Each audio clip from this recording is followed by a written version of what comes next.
Toronto fans, please welcome our opponents, the LA Galaxy 2, and stand up. Put your hands together as we welcome to the pitch your 2017 RGV Toronto.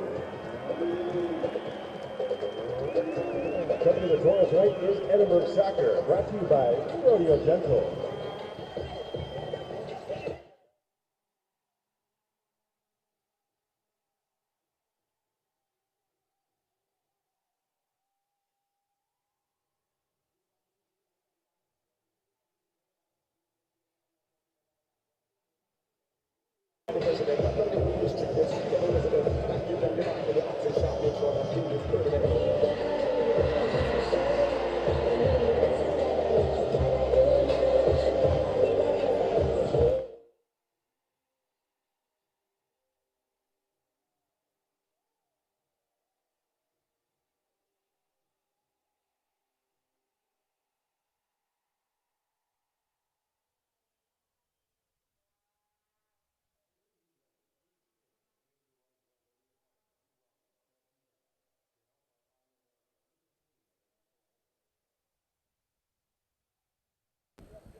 Stripes and bright stars through the perilous fight.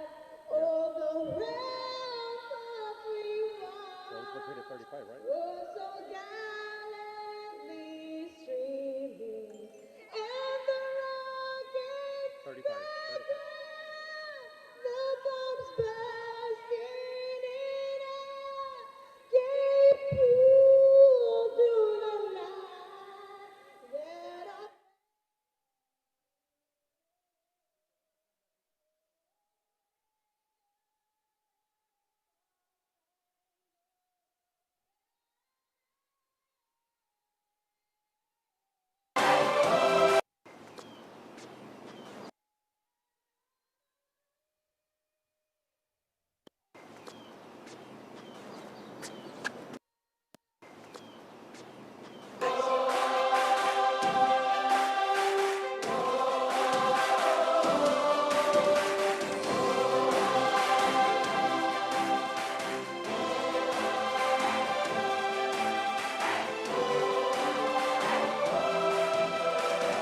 A cool 92-degree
A cool 92-degree day here in South Texas for a little Western Conference action in the United Soccer League. It is RGV playing host to LA Galaxy 2. Hello, everybody, and thanks for joining us. Tyler Terrens, along with the incomparable Devin Kerr. And Devin, we have a fantastic match on tap. Two teams who have won their previous game. RGV have won their last two. LA struggling a little bit, but seem to have found their form after a great win over the reigning USL Cup champions a week ago. Great win indeed, and finding their form indeed. Nice little 2-1 victory on the road.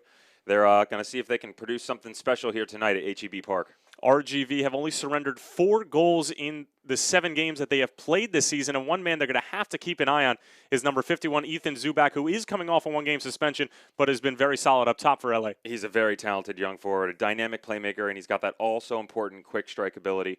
Recently earned his first cap for the U19s at the national level. Let's see what he can do.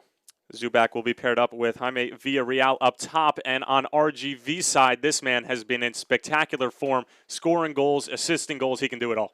Big fan of this young man. Special player, possesses great poise and composure on the ball. His assist last week to Todd Warden was nothing short of extraordinary, and I'm expecting some great fireworks out of him tonight. A national championship winner with UVA in 2014, assisting on his old college teammates' first career goal. That was Todd Warden last week. We'll take a look at LA's starting lineup, and it's going to be Ethan Zubak paired up top with Jose Villarreal, but a couple of changes in the back for manager Mike Munoz. Absolutely, but he's got D-Up coming in at goalkeeper. Great goalkeeper and a solid mainstay in the back there. Turner on the outside, Turnley on the other side. 2 of them do pretty well defending. Fuji in the middle is going to be pulling a lot of the strings, and as you mentioned, Zubak and Villarreal up top. And as well, Covarrubias will be in the middle of the field with Fuji, adding a little bit of veteran play in the middle of the field for manager Mike Munoz. And we are going to take a look at the RGV starting lineup now, and we talked a lot with Junior Gonzalez, and things have been going pretty well, but he's made a lot of changes here in the starting 11 today. A lot of changes indeed. Kai Green moving into the middle, Magalhaes there as well. Interesting, Garcia and Wharton, see if they may be flopping sides. We'll see there, but Charlie Ward is going to be running things in the middle, James backing him up, and Murphy getting the start up top alongside Eric Bird. Jorginho James coming off an injury. He did play in last week's game, got 70 minutes. We'll see if he'll be able to go the full 90 tonight, but either way, Junior Gonzalez very confident in his team's ability in the past few weeks, as they have earned all 6 points in their last 2 matches and are in the playoff picture at the moment. It's going to be RGV and LA Galaxy 2 when we come back. Stay with us.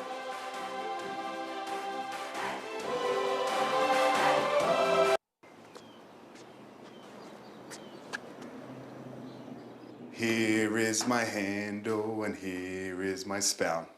When I get all steamed up, then I shout. Tip me over and pour me out. Oh. It only takes a moment to make a moment. Cheers. Take time to be a dad today. So there you are, shuffling through a stack of resumes, and you come to mine. This is it. First impression. My way in. But can my resume show you how I truly stand out? Like that I was studying, going to night school while working 2 jobs just to help my parents pay for groceries. Or being the first one to always step up. No, that's something you just can't put on paper. Look beyond the resume and discover new ways to develop great talent that is dedicated, hardworking, and determined like me. At Doctors Hospital at Renaissance Health System, we have one goal: advancing the health of the Rio Grande Valley. We're over 700 physicians and 1,200 nurses, researchers, and educators using innovative medicine and the most advanced technology to offer world-class health care here at home. As the only locally owned and operated hospital in South Texas, we are deeply committed to our community and its health. Doctors Hospital at Renaissance Health System, here for you for life. Here's your check.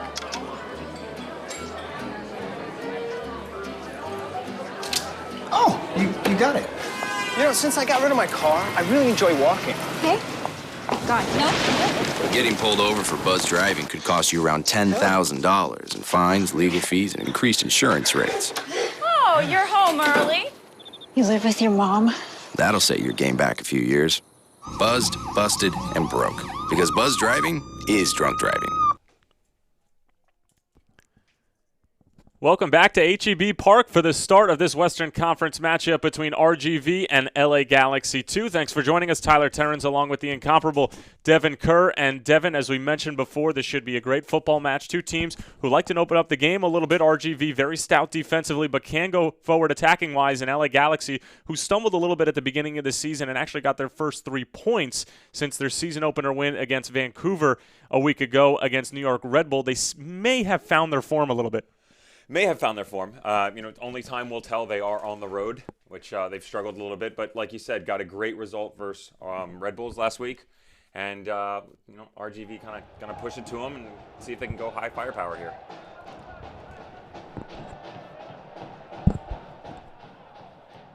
And right off the bat, you can see RGV pressing high up the field. Again, RGV coming off of a very nice 1-0 win over a Swope Park team that was very, very energetic on the offensive side of the ball, basically up until the RGV game. And Junior Gonzalez's team came in with a great mindset, just very sound defensively. Jorginho James was a big part of that. And when we were talking to Junior Gonzalez, James was actually disappointed in his performance. When they were looking at film, he saw a bunch of different touches and ways that he could have positioned himself better. But Gonzalez had nothing but great things to say about James. And when they finally were able to get him back from that injury that he suffered when he was on his Jamaican team, it sort of opened up new opportunities for a player like Charlie Ward, who may be able to do a bit more on the offensive side of the ball. Absolutely. With Jorginho, you are your own worst critic. Players always are. Junior was telling us how he was so, not disappointed, but frustrated, and said he can always do better. And that's good as a player, though. You always want to progress, continue to get better on a regular basis. I was extremely impressed with his play last game. I thought he held down the middle very well. He and Charlie Ward were great off of each other. And as you mentioned, on the offensive side of the ball, I would like Charlie Ward to take advantage of that opportunity. Having that stout defensive player behind him, being able to hold down the midfield, step up, become a little bit more offensive-minded, and play off the likes of Bird Murphy tonight. And somebody who's always offensive-minded is that man right there, Kai Green, an outside back who plays like anything but an outside back. He is just so good at getting forward, especially in the modern-day game where outside backs are such a big part of the offensive scheme just in terms of going forward and being in the attacking third. And Kai Green has a motor, and he can do it for 90 minutes. He's got a motor. And having Kai Green and Taylor Hunter on the outside for both of them, that's great. And that's been part of their success and why they've only given up 4 goals over the course of the season so far today. Here's an opportunity here. It's a great strike, and it's just whiskers wide of the near post. As RGV already starting to flex their muscles a little bit, not even 3 minutes into this one. It's a fantastic strike from the outside. It looked like it was Kyle Murphy. And we'll take another look at this one. And it was, in fact, Kyle Murphy who is getting the start today. And we talked a little bit about before the broadcast, Evan, how we like the way that he's come on and made an impact when he has been subbed on in the past few games, but finally getting a break and cracking the starting 11 today. Kind of the super sub breaking down the back line late in the games. It'd be interesting to see how he responds, getting the nod from coach. Sometimes it can be a little bit detrimental to a player, and they can jump in their psyche and not respond in a positive manner. But hopefully he tends to jump the other direction and takes full advantage of the opportunity, and it's hard not to do so when you got the lights of Eric Bird running around up top with you. And it is interesting from a psychological standpoint how when a player sometimes does so well coming on in a substitution role, and like you said, being in the starting 11, it just can sort of mess with their psyche a little bit. I don't know if you ever had that sort of experience where you were consistently coming on as a substitute and then cracked the starting 11. Was it something that, changed your mental approach to the game a little bit? From a personal standpoint, I did not have a lot of experience with that. I was very fortunate at a young age, and as I grew in my career, that I was consistently in the starting 11. But I'll give you a great example that most people are going to know in our broadcast. Ole Gunnar Solskjaer, playing for Manchester United for years, known as the super stub. He would come on in the 85th minute, slot goals away, but anytime he ended up in the starting 11, he just could not find solid form. As Jorginho James is taking down in a relatively dangerous area, so RGV will have their first set-piece opportunity. They have a number of players who are capable of very quality service, but James will elect to play relatively quickly, and here's Charlie Ward. Coming inside with the New Jersey native Kai Green. Back for Ward again. 22-year-old English native gives the ball away, and LA Galaxy looking to operate quickly down Route 1, but it's snuffed out by Taylor Hunter. And it's collected by Callie Brown, who is getting the start today instead of Borja Angoitia. So Brown getting the start between the sticks for manager Junior Gonzalez. And as RGV continuing to put pressure on this LA Galaxy 2 team, who, as we mentioned before, just have 6 points on the season. They had a season opener win against Vancouver Whitecaps 2 at the beginning of the USL campaign, and then not earning 3 points again until last week's performance against New York Red Bulls 2. And you and I watched the game, Devin, and it seemed a bit odd that was the game that LA ended up picking up points on, because it wasn't their best performance. They've had better performances throughout the season, but they just seemed to be able to finish their opportunities. Sometimes, obviously, goals win games and winners find ways, and they were able to capitalize on that. Red Bulls controlled most of that game, especially in the first half. But LA kind of withstood the storms, and Los Dos was able to pull out 2 goals in the second half, 2 very good goals, mind you, against the run of play, brought that counterattacking ability. One thing that you mentioned was being able to get those results. It's a very young team. Here's Jorginho James trying to slot it through. for Todd Wharton, who provided the game winner for Junior Gonzalez last week. But continue, Devin. Very young team, a lot of academy players coming up through, guys coming in, guys coming out. And so to not consistently get those players in a starting 11 or in a fielded team in general, bringing your reserves up as well, it's difficult to kind of gel and get that chemistry that you're looking for on a regular basis. And you just saw Mike Munoz, who Junior Gonzalez, the manager of RGV, has nothing but the utmost respect for. And Junior Gonzalez and Munoz were both a member of the Chivas organization, who obviously is now non-existent, but as Kyle Murphy trying to keep that in bounds and looking for Todd Wharton, but it's snuffed out by the Los Dos back line. And Junior Gonzalez knows a number of these players on the LA Galaxy team. He was talking to us how it's extremely cool for him to be able to see guys like Rio Fuji and Jorge Hernandez, who had the game-winning assist last week, come up through the academy. He coached them when they were just 14, 15 years old, and now they're 16 and 17, still extremely young, but producing good results at the USL level. For sure. I mean, and seeing anyone at the age of 12 years old and move all the way up until 20, they're going to grow in any way, shape, and form, yet alone from a sporting perspective. The ability and the technical abilities that you achieve over the years, Junior said nothing but the best and said, wow, look at this person. Wow, look at that person. You see Rio Fuji coming up through. There's just a lot of guys with a lot of talent, but again, very young, raw talent that needs to continue to develop and get them to the next level. So another set-piece opportunity for RGV. It looks like it's Emilio Garcia on top of it. And a number of the big bodies for RGV have found their way right on top of the 18 area as they're going to look for some quality service out of the 25-year-old from Mexico. Here is Garcia looking for Kai Green. Sent back in, headed away, and it will be a foul against Emilio Garcia, and the Los Dos player is in some pain here, as it looks like it's Tyler Turner, 21-year-old out of Milford, Connecticut, who's down, and the referee already motioning for the physio to come on out. Caught a little bit of a late elbow there on that restart.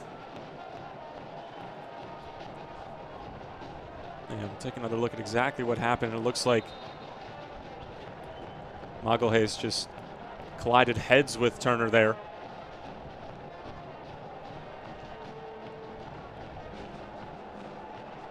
Turner was signed by OCB in 2014, the youngest signing ever in the history of Orlando City. Had 4 goals last season with OCB, and obviously being signed by LA Galaxy in the past years too. And it looks like the trainer's going to have to take a look at Turner here. Obviously with a head injury, they're going to be as careful as possible in terms of sending him back out onto the pitch. So Los Dos will be down a man for the time being. We'll see if Turner will be able to continue, but definitely a decision as a manager you don't want to have to make in the 9th minute. I don't want to be in his seat right now, 9 minutes into the game and bringing on another starting player. Hopefully they can get that young man back to normal and get him back on the pitch.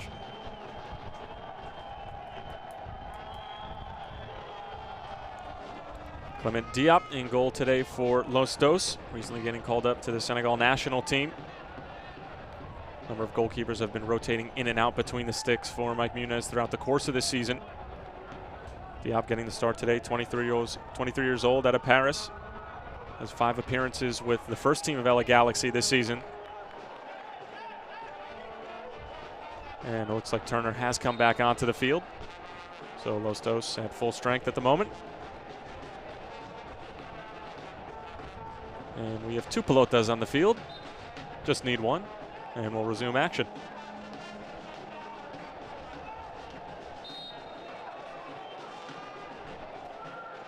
Todd Wharton looking to operate quickly. Trying to find Eric Bird. And Bird is going to get called for the foul there. It was a foot race with Robert Castellanos. And Bird seemed to have gotten the better of him, but the referee seemed something that he didn't necessarily like. Definitely not sure I agree with the referee's decision there. It was a great shoulder charge by Bird to get in behind the player. And you would think he would have let him play, but thank you. Eric Bird just so active on the ball, off the ball, has a great engine, and obviously has seemed to have some sort of deep psychological connection with Todd Wharton, obviously after the goal last week Eric Bird with eyes in the back of his head. A nice little flick on for Wharton, who ended up finishing what would be the game-winning goal in a 1-0 win over Swope Park. But that just seems to be a great connection. And Junior Gonzalez had nothing but great things to say about Bird. And obviously something that's improved and that we saw firsthand was his vision and his ability to pick out players. And it's tough to be able to teach somebody that, especially a guy like Bird who played in college, who isn't necessarily like an LA2 player who's only 18, 19, 20 years old. Bird has been around the block a bit. As here's Los Dos with their first opportunity. Zubak trying to send it back across. Nobody was home for RGV as well as Los Dos. As LA Galaxy 2 will restart here.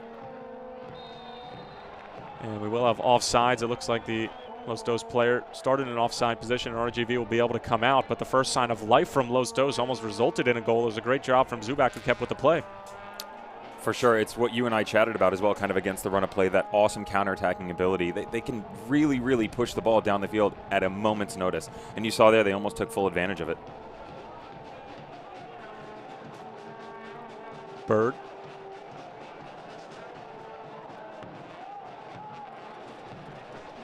Trying to squeeze out of a tight area over on the far side. Unable to. Villarreal trying to find the outside back, but snuffed out for the moment.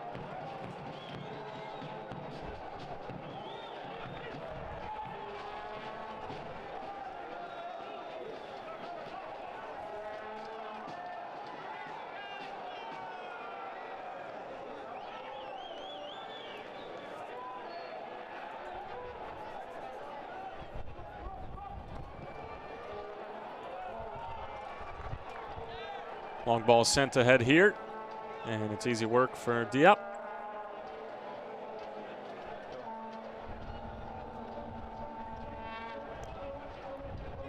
Los Dos coming off that cross-country win against New York Red Bulls too. You'll rarely see those sort of cross-conference games in the USL schedule, as they obviously have to get their at least their two games in with their conference schedule. And LA Galaxy 2 making the most of their opportunity to play against the team who won the USL Cup a year ago, and it was some of the youngsters who ended up being, or the even more so youngsters for Mike Munez. It was 16-year-old Jorge Hernandez who had the game-winning assist to fellow rookie Justin Dillon, who scored his first career goal. So a lot of firsts throughout the season for LA Galaxy 2, as RGV looking to counter here. Eric Bird in the area, but as well as Clement Diop.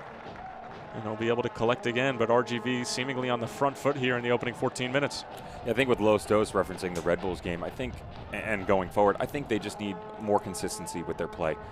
Being that they are so young and trying to get things going, you want to make sure that you give yourself the same opportunity. Wharton and Bird trying to link up there. Great action off the ball from Todd Wharton, but better job defensively from Los Dos. Same opportunity day in, day out. You got to come to the field every single day and you got to push, whether it's practice or a game or even on your training days off. You got to treat every day as an opportunity to get better. And a lot of these young kids are learning to do so, but you got to remember, you reference, they're 18, they're 16, they're 19. They're still kids. You know, they are growing into and maturing into young men. Charlie Ward, having a couple words with him there, turning into young men, but it's going to take time, both playing and personally. And, you know, hopefully with the academy and Los Dos and maybe the guys even moving up into the first team, you know, that'll come to fruition.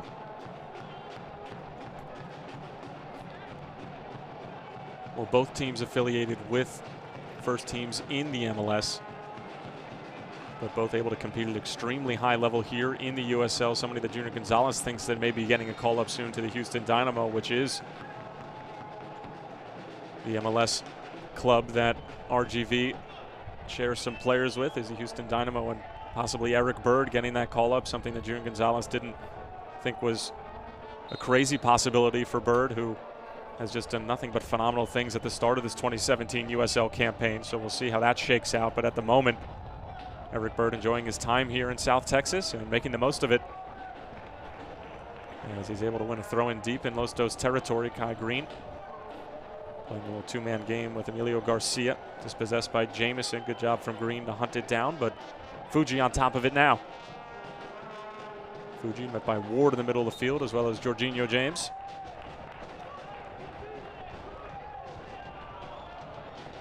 James again coming off that hamstring injury, seeing his first action in a few weeks against Swope Park last week, playing just around 70 minutes, and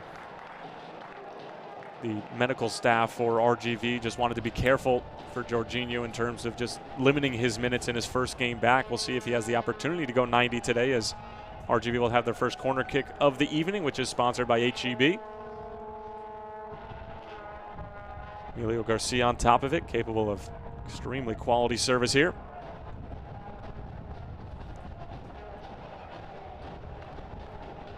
Garcia's ball towards the back post, and it's handled by Castellanos, who was asking for the push off, but it'll be another RGV corner.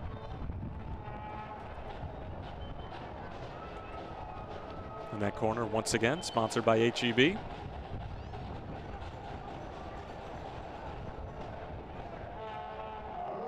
RGV haven't scored a ton of goals this season. Most of them have been from the run of play, not necessarily a team known for their set-piece prowess. As they elect to go short here, Charlie Ward on top of it. It's a nice whipped-in ball and handled poorly by Castellanos. And it'll yet again be another corner for RGV, their third in just about a minute.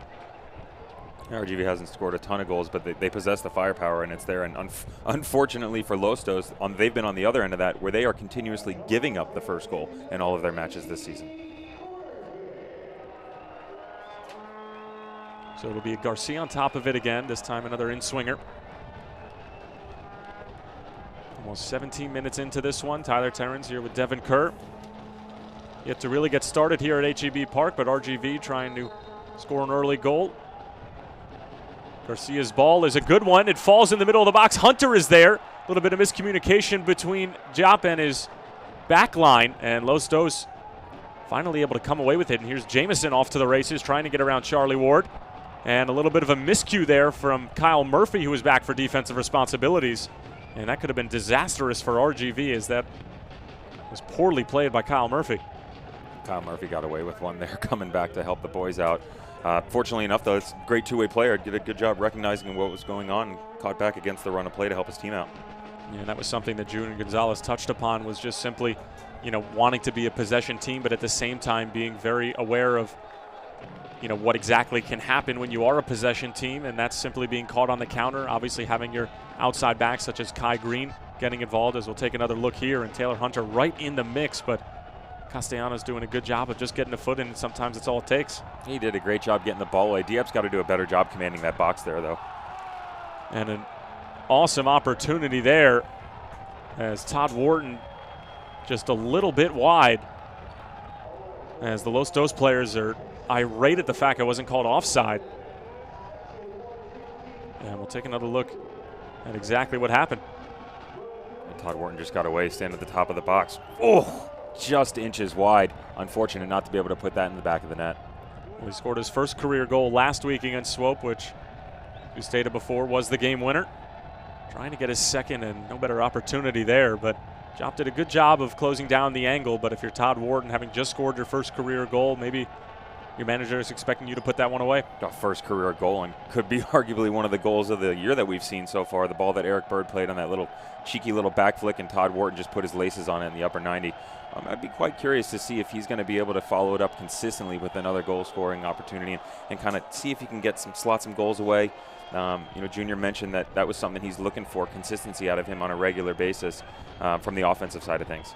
Well, Junior also mentioned that he has hit a post, has hit a crossbar, creating chances, so it wasn't exactly a surprise in terms of the quality of the finish, but as far as putting the ball in the back of the net, Junior obviously would like to see it a bit more, because RGV, while they are stout defensively, have had their troubles on the offensive side of the ball, just due to the fact that they miss opportunities. Todd Wharton had a great chance one-on-one with the goalie, and simply not with the composure that you need in the final third. As the referee electing to play on here, and now is going to bring it back.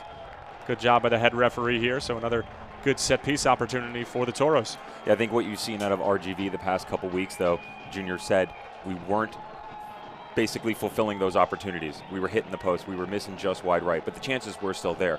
They've been able to slot some of those away and be able to get on the board early on those teams, and that puts the other team under pressure. Los Dos gets behind in a goal, especially when you're on the road. That's hard to recover from sometimes, especially at a place like this, HEB Park. It can be a little hostile for the other opponent. Well, RGV has been phenomenal at home this year so far. I mean, not lost a game yet at HEB Park.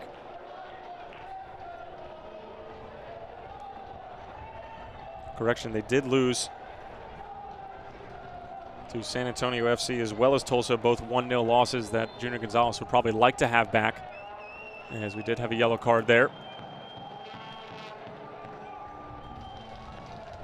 Wharton and Garcia on top of it. It's Garcia to take it. It's a good ball towards the back post, teasing the goalkeeper to come out, as it's James who's going to latch onto it.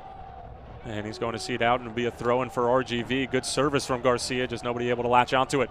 Excellent service by Garcia. Here's Bird. He is onside after the throw-in. Trying to find the return for James, but cut out nicely by Los Dos back line.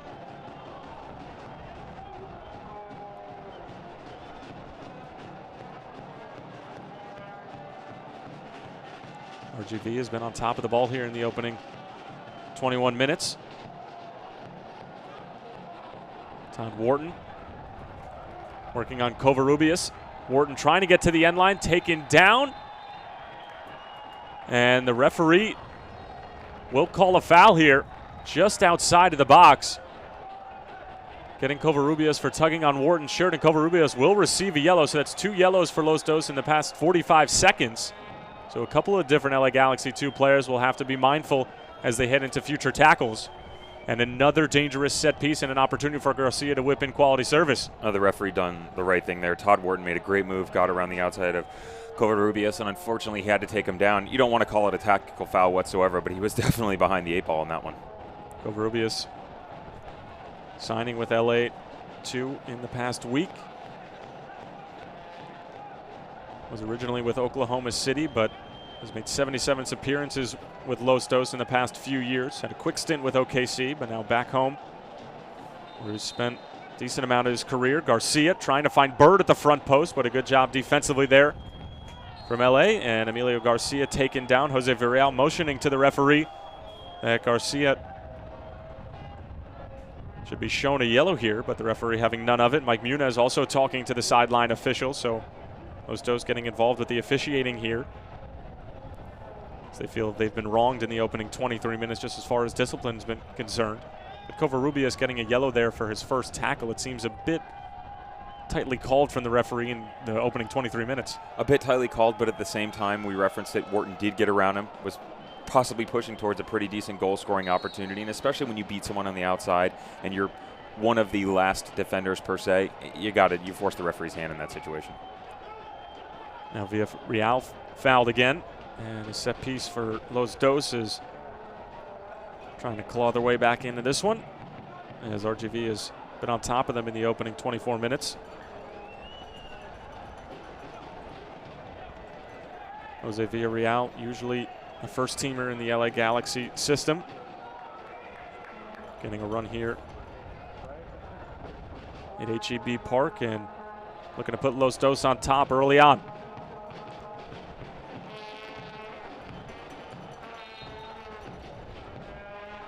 Villarreal service right in front of Brown. It goes all the way across.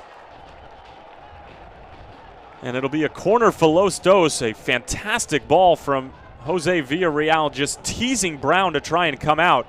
His defender handled it awkwardly as well, but a corner for Los Dos. Junior Gonzalez has got to be going nuts on the sideline there. You cannot let the ball come across the middle of your box like that.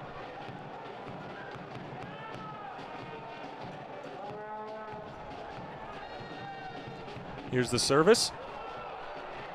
And it just goes wide. As RGV have had a couple of their opportunities from corners. Los Dos trying to get involved as well. And here's the ball from Villarreal. Just a teasing ball right in between the 6 and the penalty spot. And that's really the corridor of uncertainty for goalkeepers. Do I come out? Do I not come out? And it can cause all sorts of problems.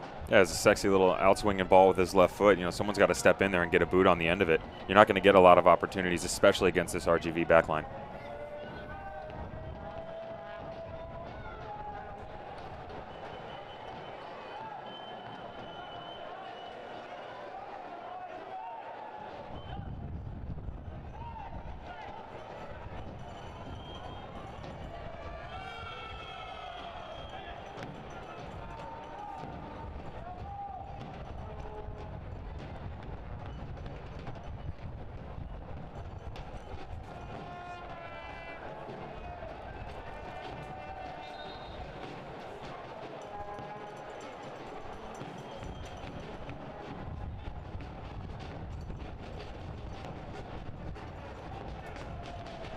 Here's Bird bringing it down, but dispossessed by Fuji, and Fuji will be called for the foul there.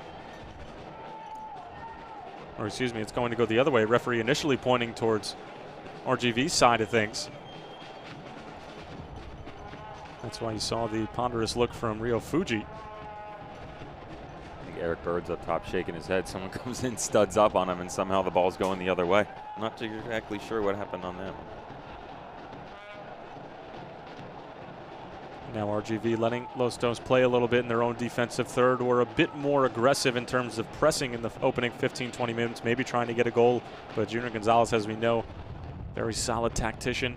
Was able to take Swope Park really out of their element last week and come away with a 1-0 win and really dominate the play, not necessarily the possession, but just in terms of limiting Swope to chances. So wouldn't be surprised to see if Junior's coming with different tactics every 20-25 minutes, just trying to give LA different looks.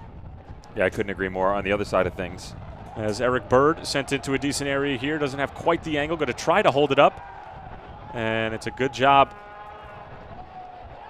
by Los Dos. It's off of Eric Bird, and it will be a goal kick coming for Diop.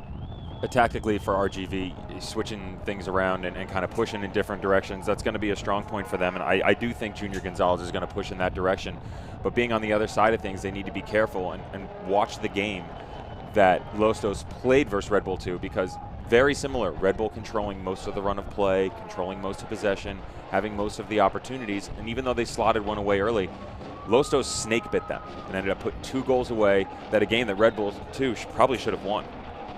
Todd Wharton, a little bit naughty with that challenge as Castellanos is down. Looks like Wharton came up with a little bit of a high foot, and now the referee motioning for the physio to come on and check on Castellanos. Todd Wharton getting a stern talking to.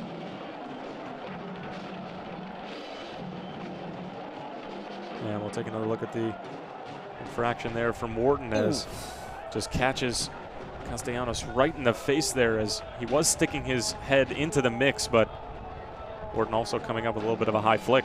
Yeah, that's a rough situation there. You're coming back to the ball, you're coming to greet it, you're trying to make a play on the ball, get it around the guy, defender sticks his head in, and it's a 50-50 ball, but that's kind of one of those opinionated decisions that the referee's going to make. If it was me, I'd be screaming and yelling at it if I was Todd Wharton. And a good opportunity there for Junior Gonzalez to try to rally the troops and maybe come up with something different a little bit in the middle of the field, although they have been dominating for the opening almost half hour now.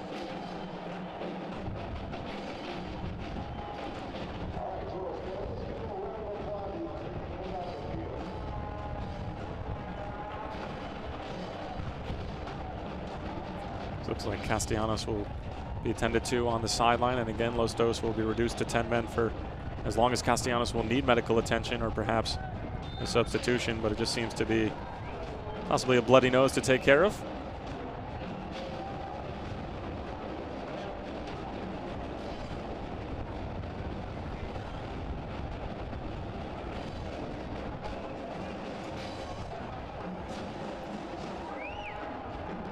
Jameson up strong, as well as Garcia.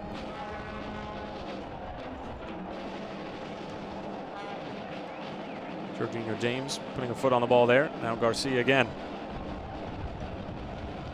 Here's Kai Green. Dispossessed. And here comes Zubac trying to operate on the other end, but there's Jorginho James again breaking up play in the middle of the pitch and just disrupting Los Dos' flow a little bit in the attacking third, as James a little bit heavy into the challenge. Very frustrated with the call here, and it looks like he will see mustard, so James will go in the book in the 30th minute. And he'll have to be careful as the number 6 and wearing number 6 for RGV. Careful into his future tackles as well.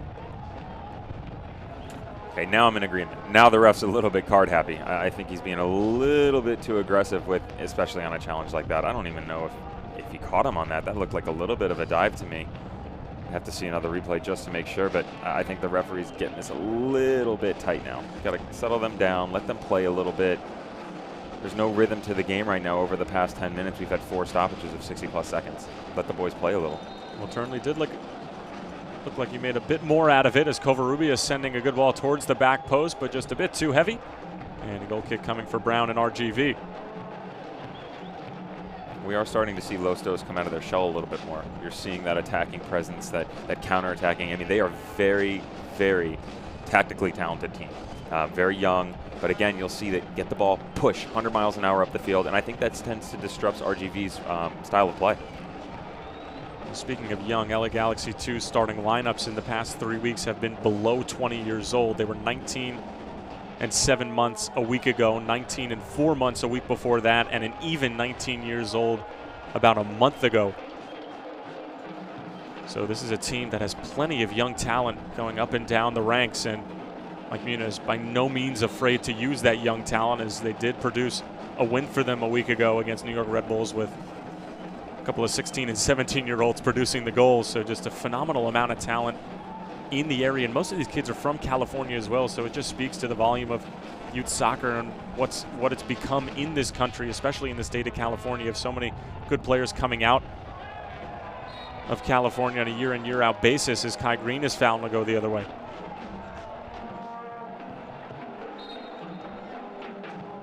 And Jamison now will get a stern talking to, as Los Dos have yet to put a shot, let alone on goal, just in terms of during the run of play. As referee needs to be a bit consistent now, having been card happen in the opening minutes. I mean, if he's going to be dishing out yellow cards left and right in the opening 32 minutes, you would obviously like to see him be consistent, but at the same time let the boys play a little bit, as Eric Bird finding Garcia on the right wing. Garcia putting the moves on here, as the service doesn't get across, falls to James. James will have a strike, blocked in front by Castellanos, and now goes over to the other side. Kyle Murphy looking for Bird, broken up again.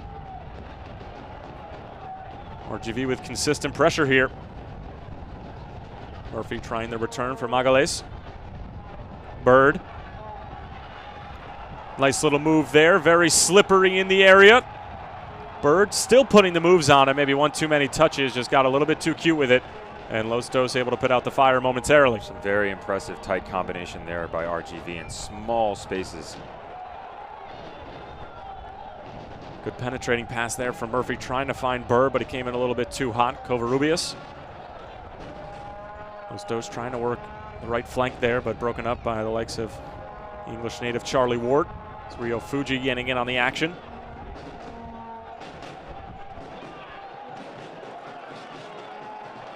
Wharton and Bird linking up again, along with Jorginho James, trying to slip it through for Wharton. But Diop off his line in a hurry, as Los Dos' back line has been extremely busy here in the past few minutes, and probably for the majority of the game. And there's that vision from Eric Bird that you and I chatted about at the start of the broadcast. Really did a great job of possessing the ball and having that composure, looking up, see Todd Wharton streaking through, laid off a great ball in the back. RGV looking to make it 3 straight wins in a row, 9 straight points. It would be a fantastic way to sort of round out the month of May. They obviously have one more week left in the month, but they have really done a good job of settling in after the month of April and just trying to find their form, getting some players back that have been hurt. They still are missing Camilo Monroy, who was leading goal scorer on this team for a period of time, as Kai Green showing some strong pace here, trying to get the cross into the mixer, looking for Eric Bird, but it comes to nothing.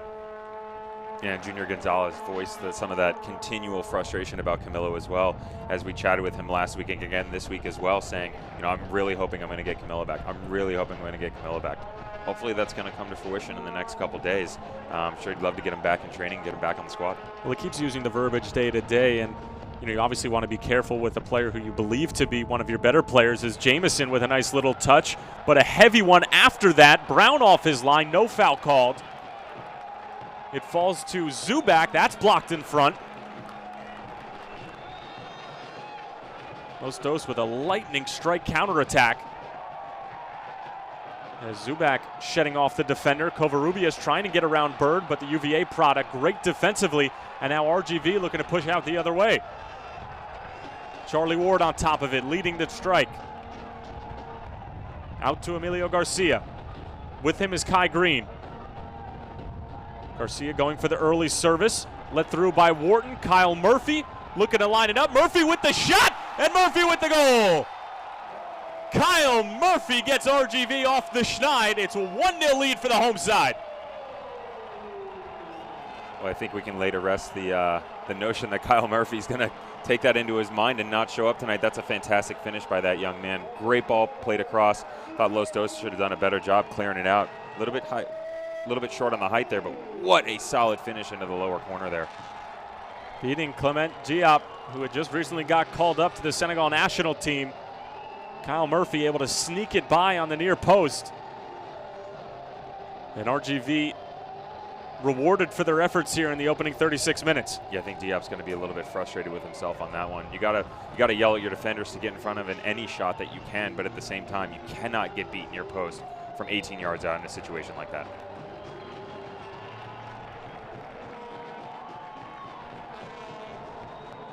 Well, it was just great play all around from RGV. They'd been knocking on the door for a few minutes now, and maybe an underrated play from Todd Wharton, just letting that ball go through. He could have had an opportunity to go up for the header, but he knew that he had somebody on the back post, letting it go through, making the unselfish play, and opening up a world of opportunity for his teammate Kyle Murphy. Yeah, that's where the communication day in and day out on the training ground comes to pay its dividends. I'm sure there was a nice little shot in the back to let that one run through, and Kyle Murphy was able to get on the end of it and make the most out of his opportunity. So Kyle Murphy, after not starting the entire season, making appearances, making an impact, finally getting rewarded for his efforts as a substitution, cracking the starting 11 today. And cracking the goal as well. A phenomenal strike from Kyle Murphy in the 36th. And it's a 1-0 lead for RGV over Los Dos, who continually give up the initial goal. It's now 4 straight games where they concede the first goal, and Mike Muniz has to be able to figure out some sort of way to just keep things tight in the beginning of the game and allow his players in the attacking third just an opportunity to go after goal. Yeah, it's a recipe for disaster if you're consistently going to be trying to make up ground, especially on the road against a very talented team like RGV. You know, he really needs to get his midfielders involved here. I haven't seen a lot out of Rio Fuji. Vera's been kind of wandering around a little bit from Zubak and Jamison on the outside, but even on the last opportunity, Jamison made a great run. Zubak was able to get the rebound opportunity, looked up, did not see Brown out of his goal. Should have taken the shot or at least laid it off much quicker. But again, Los Dos need to do a better job of getting their midfielders involved.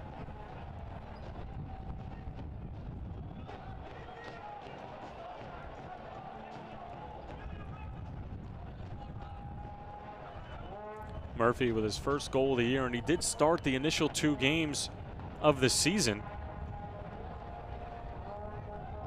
but consistently coming off the bench and now getting rewarded again, obviously getting the start today and just making the most of it. So a great sign from Kyle Murphy, and he goes towards the depth. It was something that I mentioned to you, of Victor Garza, somebody who can start and has been in the starting lineup coming off the bench tonight.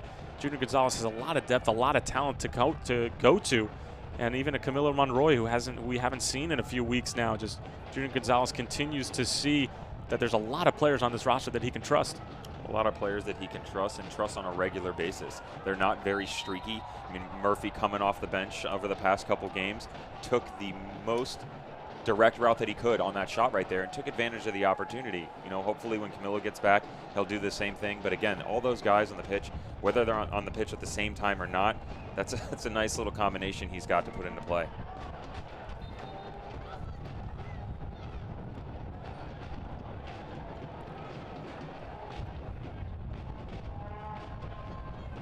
And you can see there that RGV just completely dominating possession at the moment. Los Dos have failed to find a rhythm, and they have paid the price dearly. Kyle Murphy getting RGV on the board in the 36th minute. If you're just joining us, a fantastic strike, just about a yard or two inside of the penalty area, beating Clement Diop on the near post.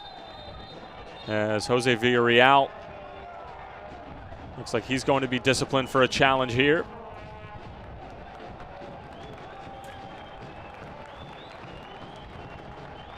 So Villarreal showing the mustard in the 40th minute. Another tackle on Kai Green, who just has loads of pace, and you can understand why so many times he is taken down, just because he's always has a step or two on the opposition, as we'll take another look at it. Yeah, kid's got wheels. He's a hard man to mark. That is a rough challenge there, and rightfully so. He's shown the card. Rough man to mark, gets up and down the field. Great two-way player. His outside runs, that when he gets around there, very impressive. Well, not only his playing ability, but just Kai Green as a human being as well. He and his teammates have recently taken up the opportunity to teach the game of football and just be involved in a juvenile detention center in nearby Edinburgh, Texas. And Kai Green was specifically mentoring one player as Emilio Garcia latching on to the end of it here. Matched up 1v1. Green, still Garcia, trying to get a shot off, but the cavalry did arrive defensively for Los Dos, as Villarreal trying to hold up Taylor Hunter, and now Hunter is going to get carded. So the referee handing out yellow cards left and right. And going back to Kai Green, he was mentoring one specific young man at a juvenile detention center, and their dream was to be able to go to a Toros game, but they weren't allowed to, so Kai Green decided to bring football to the detention center, and a number of his teammates held a clinical session, and it just had a lot of those young men in the detention center wanting more football, and it's just great to see the outreach from RGV and Kai Green specifically, who grew up in a rough neighborhood in Jersey City, and just his ability to give back, and to give back in the form of football. It's great to see, and it's just speaks volumes of Green's character, as Jamison getting on the end of it here, and it will be a corner for Los Dos. Volume of James's character for sure. With Kai Green, you know, he like you said, you mentioned his background. It was a rough upbringing, but it's inspirational to hear stories like that, where the kid he's trying to make a name for himself, trying to come up through the organization, and oh, by the way, I want to change people's lives outside of what I'm doing myself. So a great story there from Kai Green, and a great job from the PR group over at RGV. Villarreal, service towards the edge of the box as Zubak was trying to steer it in the right direction, but it ends up at the feet of Charlie Ward. Wharton leaving it off for James, and it's going to be brought back.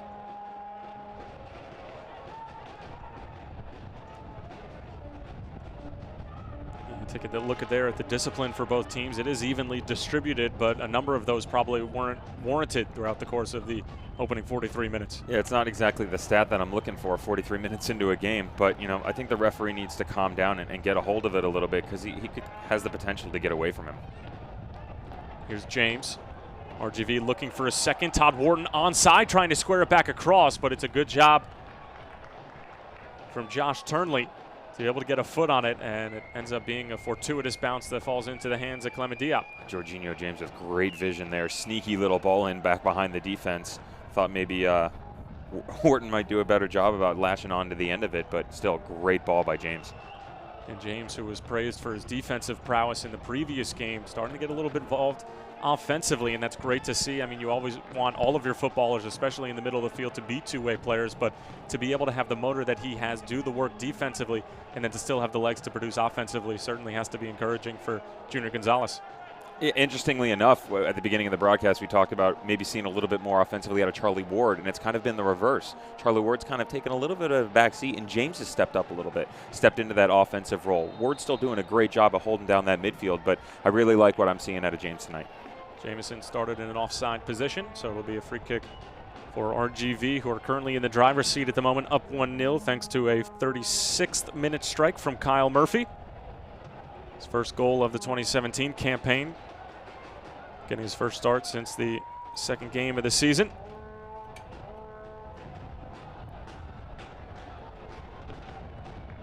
Nice play here from RGV. Bird on top of it. Ward has to go a little bit out of his way. And a nice weighted ball for Garcia. Now here's Green. It's an early service. It's a great ball, but just out of the reach of Eric Bird. Had he been half an inch taller, might have been able to latch on to the end of it. But great service from Kai Green. Yeah, Kai Green, usually we see him with those quick runs down into the corners, knocking a ball back with his right foot, but able to pull the ball and whip it in on his left foot there. I thought Eric Bird had one of his lights there. Kai Green continuing to impress on the outside. We just know his ability offensively as well as defensively. And in that story about him was with regards to the community outreach, as we have 3 minutes of stoppage time here, Green is not shy about letting people know what he thinks of himself as a footballer. He believes he's probably the best outside back in the USL, saying that 10 times out of 10 he's going to take himself over any winger or forward that comes his way as he elevates for a header here. And confidence breeds confidence. You know, that's contagious. A lot of the guys in the locker room will see that, and though not everybody may agree with him, I'll tell you what, you end up on the field with him, this guy thinks he's good, guess what? I'm going to show you I'm better. And it pushes you to the next level, and it pushes you to the next level. And most of these guys are going to treat it as an opportunity to continue to grow together. You're a band of brothers, and that's a great job from Kai Green.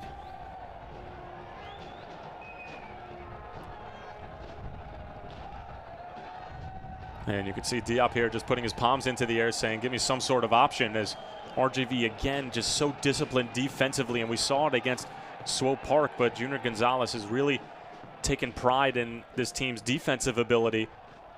As Lostos players tripped up, Todd Wharton and Jorginho James making the claim that it was his own player who tripped him up, as Jamison was in on the mix.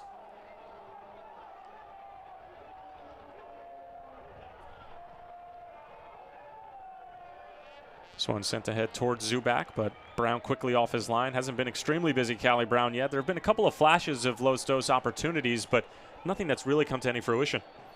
No, nothing real serious at all. I think for the most part, Junior Gonzalez is going to be pretty happy with his boys' performance so far. Referee, there's a foul there.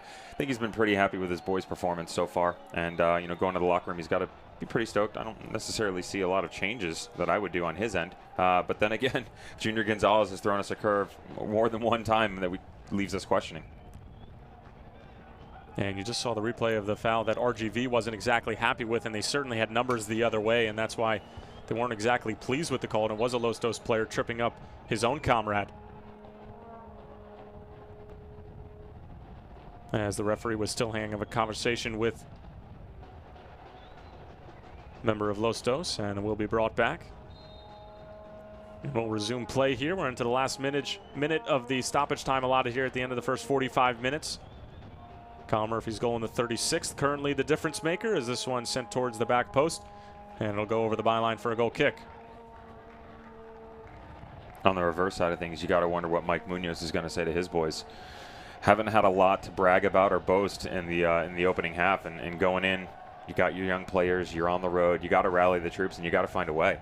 Not a lot of possession, not a lot of opportunity, a lot of negatives there, but at the same time, you are only down one goal.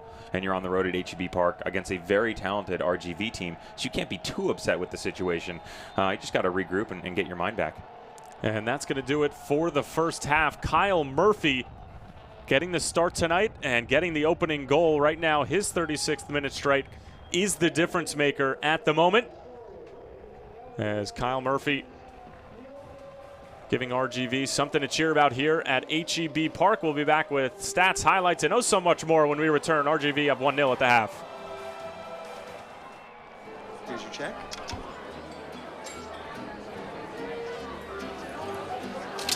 Oh, you got it. You know, since I got rid of my car, I really enjoy walking. Okay. God, no. Getting pulled over for buzz driving could cost you around $10,000 in fines, legal fees, and increased insurance rates. Oh, you're home early. You live with your mom? That'll set your game back a few years. Buzzed, busted, and broke. Because buzz driving is drunk driving. At Doctors Hospital at Renaissance Health System, we have one goal: advancing the health of the Rio Grande Valley. We're over 700 physicians and 1,200 nurses, researchers, and educators using innovative medicine and the most advanced technology to offer world-class health care here at home. As the only locally owned and operated hospital in South Texas, we are deeply committed to our community and its health. Doctors Hospital at Renaissance Health System, here for you for life.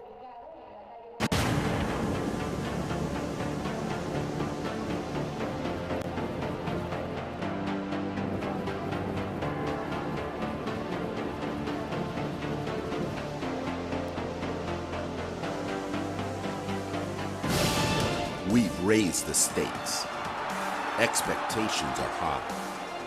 Our biggest season yet will break records with elite players and future stars.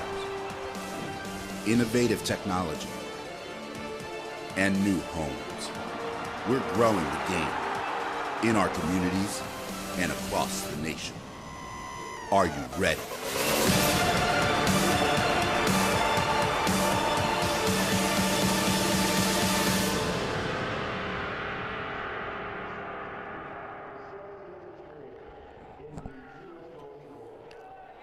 Back here at the half at HEB Park, RGV up 1-0 thanks to a 36th minute strike from Kyle Murphy, who got the nod today in the starting 11, and the RGV fans certainly have lots to smile about at the intermission. And we will take a look at the halftime stats. And Devin Kerr, my friend, are you surprised at anything? Not surprised at all. We saw the lack of possession by Lostos. RGV took advantage of that. A little bit surprised and frustrated on my end by this stat right here, the yellow cards. And when we got 5 in the first opening 45 minutes, as a player, the start and stop, that's a little bit annoying and frustrating. Again, we mentioned we'd like to see the referee get a hold of that. But other than that, I think RGV has controlled the game, and they've done a great job offensively, creating opportunities. And, let's see what the two are going to come out with in the second half. Well, it's certainly got to be a shoot-to-score mentality for Mike Muniz's side, as they have currently not challenged Callie Brown at the moment in the opening 45 minutes. On the other side, the Toros' only shot that has hit the frame has gone in the frame, and the RGV fans have plenty to smile about at the moment. Right back at you, girls, as we are enjoying every minute of the opening 45 minutes here at HEB Park. Kyle Murphy with the game winner at the moment, but we have 45 minutes left. We'll step away for a few minutes.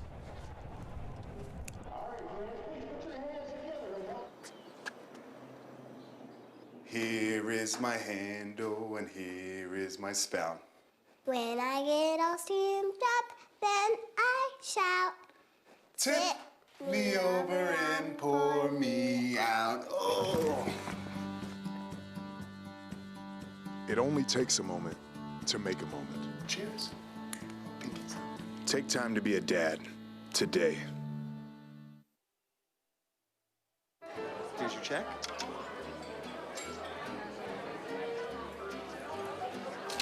Oh, you got it. You know, since I got rid of my car, I really enjoy walking. Okay. God, no. Getting pulled over for buzz driving could cost you around $10,000 in fines, legal fees, and increased insurance rates.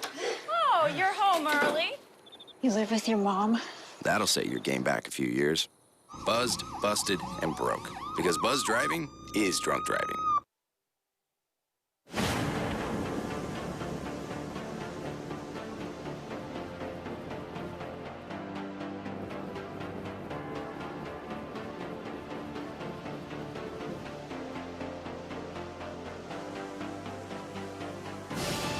We've raised the stakes. Expectations are high. Our biggest season yet will break records with elite players and future stars. Innovative technology and new homes. We're growing the game in our communities and across the nation. Are you ready?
The CONCACAF Gold Cup kicks off in July with Raymond James Stadium in Tampa, Florida, hosting the U.S. men's national team versus Martinique on July 12th.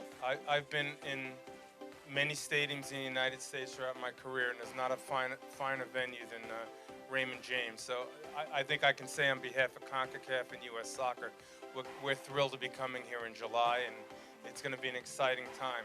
Coach Arena and the Cup finished the day with a visit to the USL corporate offices in Tampa. The growth of the sport in our country has grown tremendously. Everywhere in the United States, you can find a soccer club, and that's obviously is attributed to the growth of USL as well as Major League Soccer. So the sport in our country has grown tremendously, and we should be real proud of where we are in 2017. For USL Network, I'm Morgan Conklin.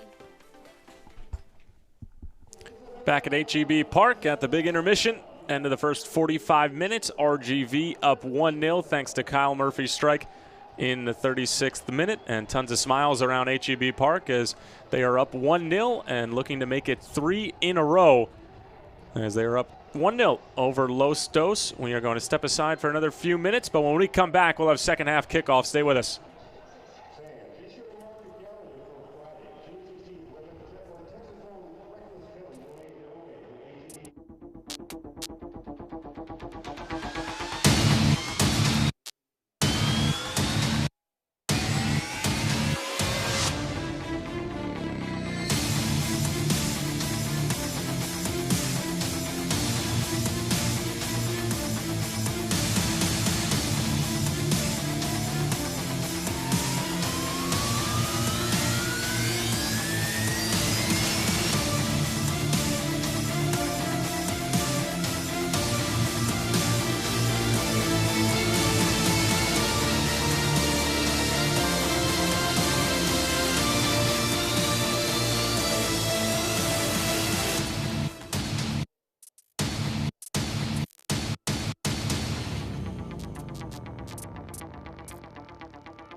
So there you are, shuffling through a stack of resumes and you come to mine. This is it, first impression, my way in. But can my resume show you how I truly stand out? Like that I was studying, going to night school while working 2 jobs just to help my parents pay for groceries. Or being the one to always step up. No, that's something you just can't put on paper. Look beyond the resume and discover new ways to develop great talent that is dedicated, hardworking, and determined like me. At Doctors Hospital at Renaissance Health System, we have one goal: advancing the health of the Rio Grande Valley. We're over 700 physicians and 1,200 nurses, researchers, and educators using innovative medicine and the most advanced technology to offer world-class health care here at home. As the only locally owned and operated hospital in South Texas, we are deeply committed to our community and its health. Doctors Hospital at Renaissance Health System, here for you for life. Welcome back to HEB Park at the half. RGV up 1-0, and one man who has to be pleased with his team's recent form is Alonzo Cantu, the owner of RGV FC Toros, who is currently got to be pleased with the way that the team is playing at the moment as they are up 1-0. They're winners of their last 2 in a row, looking to make it 3. And we'll take a look at some of the first half highlights. And for the first 45 minutes, it was really all RGV in the opening stages of this match. Yeah, Kyle Murphy did a great job there. Nice little early shot. Los Dos coming back down the field. Kai Brown kind of got lost in his box there, but RGV just kept pushing. And there were a number of opportunities for RGV in transition, constantly trying the feet of Eric Bird as well as Todd Wharton in the final third. Bird had a couple of opportunities as well as Todd Wharton. RGV was consistently peppering the area as far as corner kicks were concerned, but they had a tough time finding the back of the net and really finding that really solid opportunity in the opening stages. Yeah, some frustration by Los Dos letting balls get back there, but once the ball actually crossed into the latter third, they were able to capitalize and remove it from their defense. Yeah, and this was the best opportunity of the first half until the goal. It was Todd Wharton who just simply snuck in and stripped Castellanos clean and just couldn't put the finishing touches on it. Good job from Diop closing down the angle, though.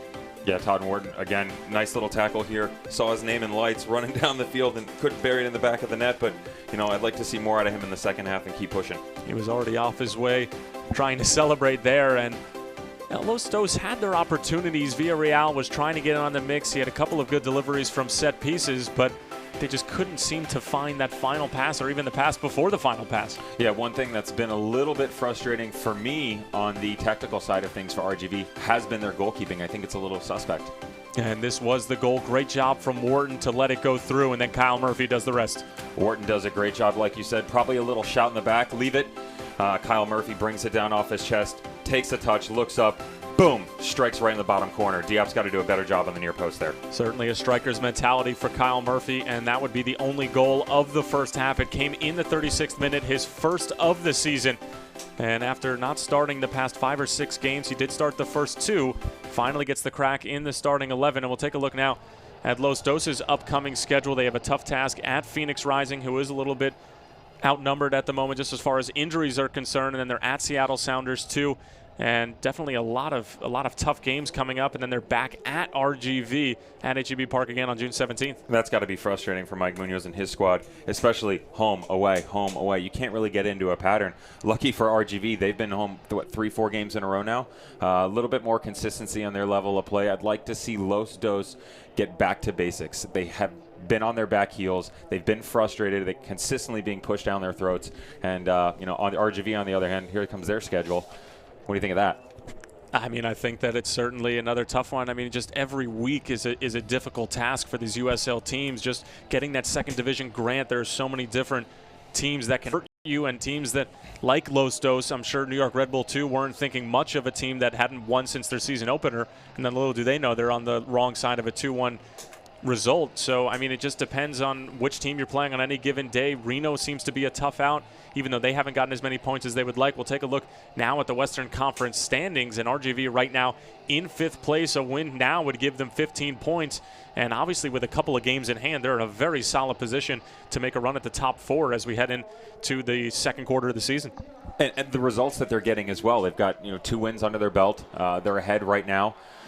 They will be completing their homestand. They got to go out on the road now. They got to prove they can get it done with the big boys on the road and then come back home. The inconsistency of the schedule for Los Dos, on the other hand, is going to cause a little frustration for their guys, but they'll get into it. And we'll take a look at the Eastern Conference standings, and really it's been all about San Antonio and Charleston in terms of the West and East Coast.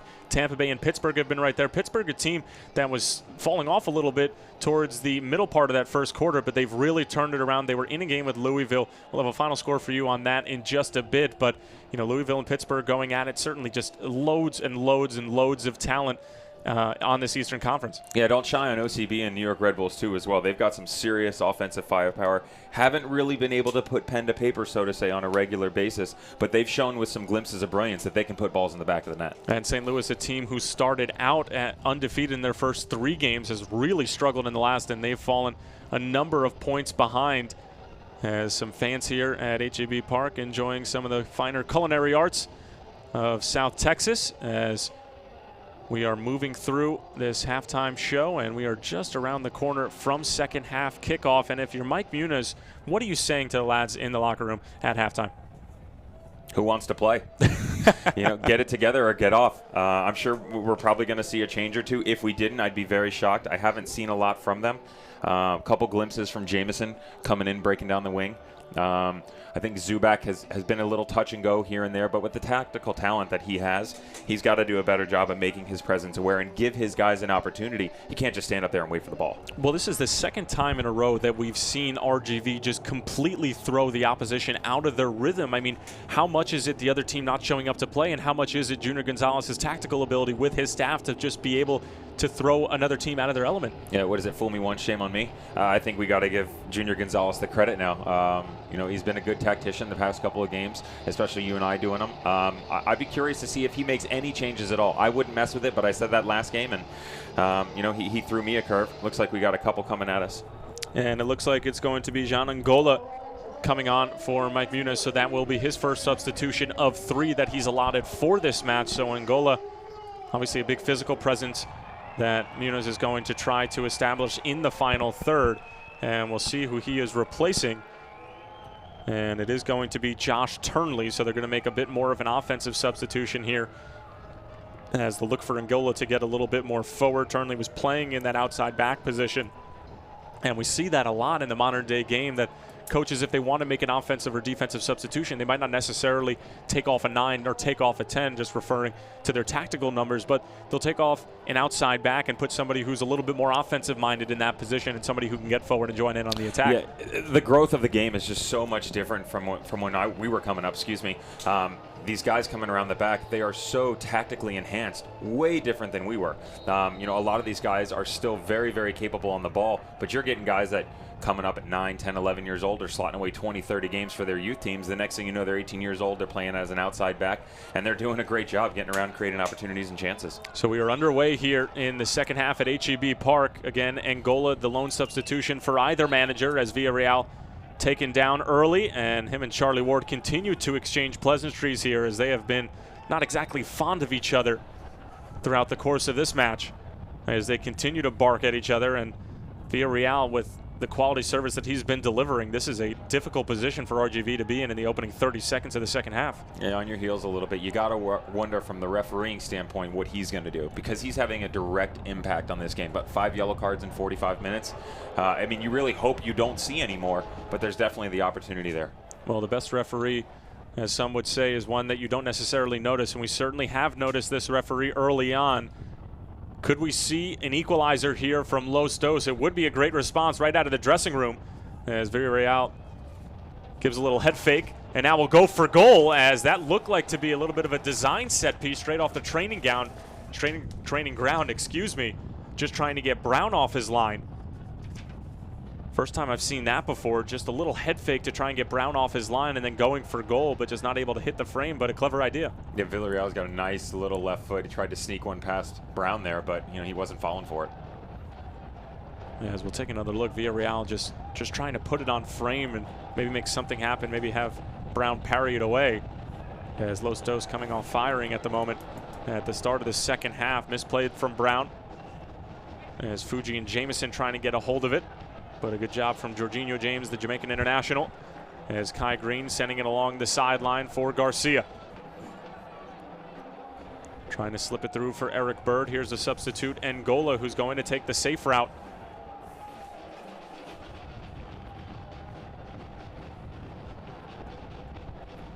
And it looks like Angola has slid into that center back position, and Ariano has moved into the outside back position where Turnley originally was. So Munez not only making personnel changes, but as well as tactical changes, as Bird and Green trying to do their best to earn something on the far side, but it's Los Dos who comes away with it, and they'll have a throw-in deep in their own territory.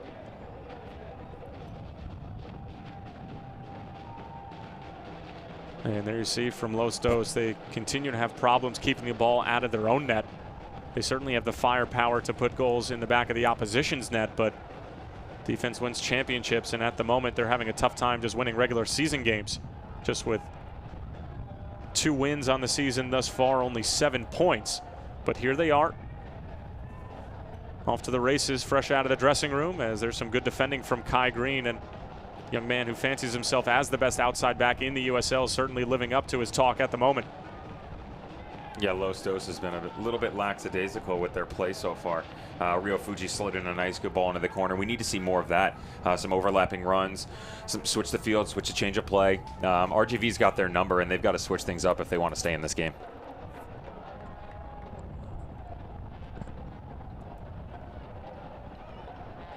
RGV had 60% of possession in the first half, had plenty of the ball, had a couple of opportunities. Todd Wharton probably had a better opportunity than Kyle Murphy ended up finishing off, but neither team exactly right at the doorstep, as Kai Green trying to get it on end of this one. Angola giving him issues. Green's service does not get past the first defender, but out to James. He's going to have a strike, but it's right into the mittens of Clement Diop, and he's looking to go the other way as he gives a little forearm shiver to Todd Wharton. Referee letting play go on, but giving a little bit of a talking to the Senegal native Clement Diop.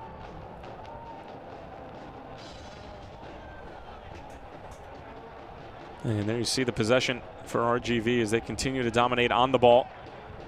James sent into an area. Angola coming over as he's taken the easy way out a couple of times now. Just trying to establish a rhythm, fresh off the bench, having sit for 45 minutes.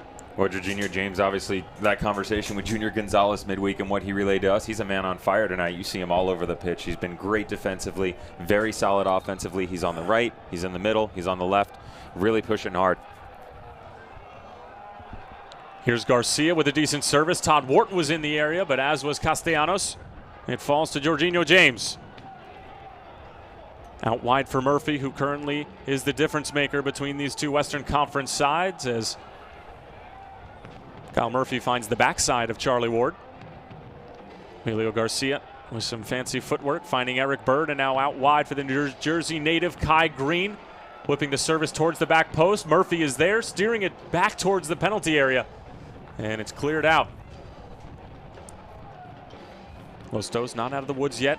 Jorginho James spraying it over for Emilio Garcia. He has Kai Green with him. Now Wharton trying a little slip ball through for Eric Bird, but an extremely tight area. And it would have had to been a picture-perfect pass. But RGV continuing to put the clamps down, and they're looking to make it 2. Yeah, if I'm Magalhaes on that, I am screaming at Kyle Murphy to knock that ball back to me. Give credit to Kyle Murphy, tried to put the ball back into the mixer, but against the run of play like that, everybody's kind of out of position. Would have done better just drop it in, let his team, another teammate have a chance. Bird's touch fails him there. And now this is where Los Dos really need to get on their horse and just try to operate quickly. But not on the same page attacking-wise, as Kyle Murphy thought that Bird was going to run into space, cut out. Outside of the football from Villarreal, and Zubak is off to the races. Still alone, now into the area. Squaring it back across. It's Fuji still on it. His shot is blocked in front. Good job from Charlie Ward. And RGV shutting the door yet again on Los Dos as they continue to struggle just to get shots on goal. And there's what we talked about, though, kind of switching play up. Zubak did a great job getting in behind the defense, played an excellent ball back into the middle. Now RGV looking to operate. This game has really opened up here.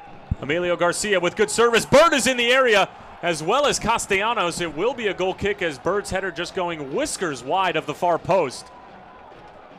As it is box-to-box stuff here at HEB Park. It's really opened up in the last 5 or 10 minutes. What a clever little ball in here. Eric Bird thinks he's got it on the front post coming into the play. Couldn't get on the end of it. Thought maybe that was going out for a corner, but referee said no. And Todd Wharton taken down, as it is difficult for especially like a striker like Eric Bird, who's shorter than most center backs, to be able to see the ball coming in. I mean, that's a clean header. If there's no defender in front of him, he puts that away 10 times out of 10. But just from Castellanos' physical presence, it was difficult for him to be able to read the ball when it was coming towards his noggin. Well, Castellanos is there. Angola was standing in front of him as well, the substitute at halftime. That's a very difficult ball in general, yet alone the fact that you've got all these 6-footers around you.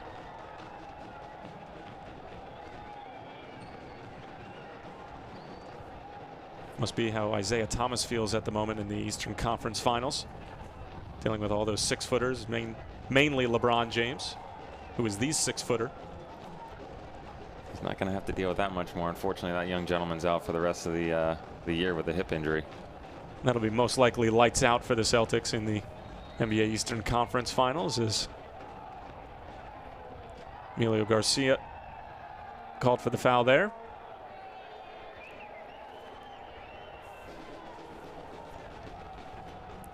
Just 8 minutes into the second half here at HEB Park. Kyle Murphy's goal in the 36th minute. Right now, the difference maker, as RGV looking to make it 3 straight games with all 3 points,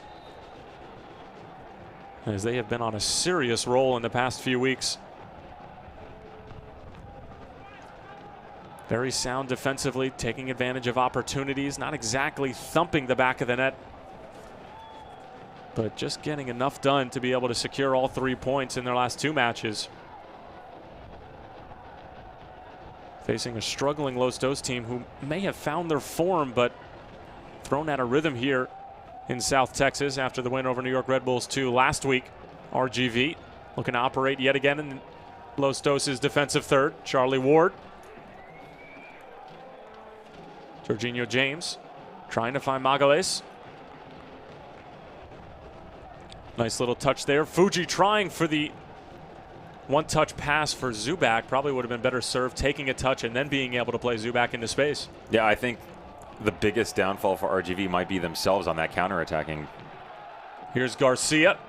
Off a nice pass from Ward. Garcia just thumps it into the area, takes a deflection. It will be a corner. And the Toros giving all sorts of problems for Los Dos at the moment.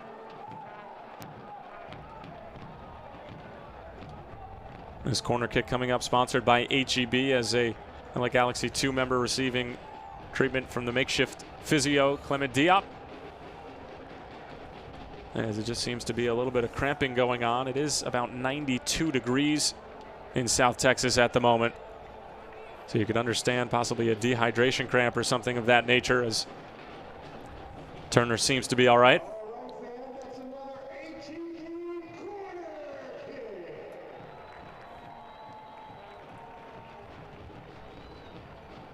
It'll be Garcia on top of the corner again for RGV, as now the trainer has been called out. So Los Dos will be short-handed for this corner kick, probably requiring one of their strikers to come back defensively. But this is an underrated part of the game sometimes. When the physio has to come on, the player does have to come off, and especially on a set-piece situation, you are down a man, and that can really play a factor, as it looks like Justin Dillon is going to come on and replace Turner. So scratch that fact of being down a man. They're just going to flat out put Justin Dillon into the game for Turner, who will not be able to continue. Dillon supplied the game winner against New York Red Bull 2 last week, looking for a magical equalizer here at HEB Park, and replaces Tyler Turner in the 56th.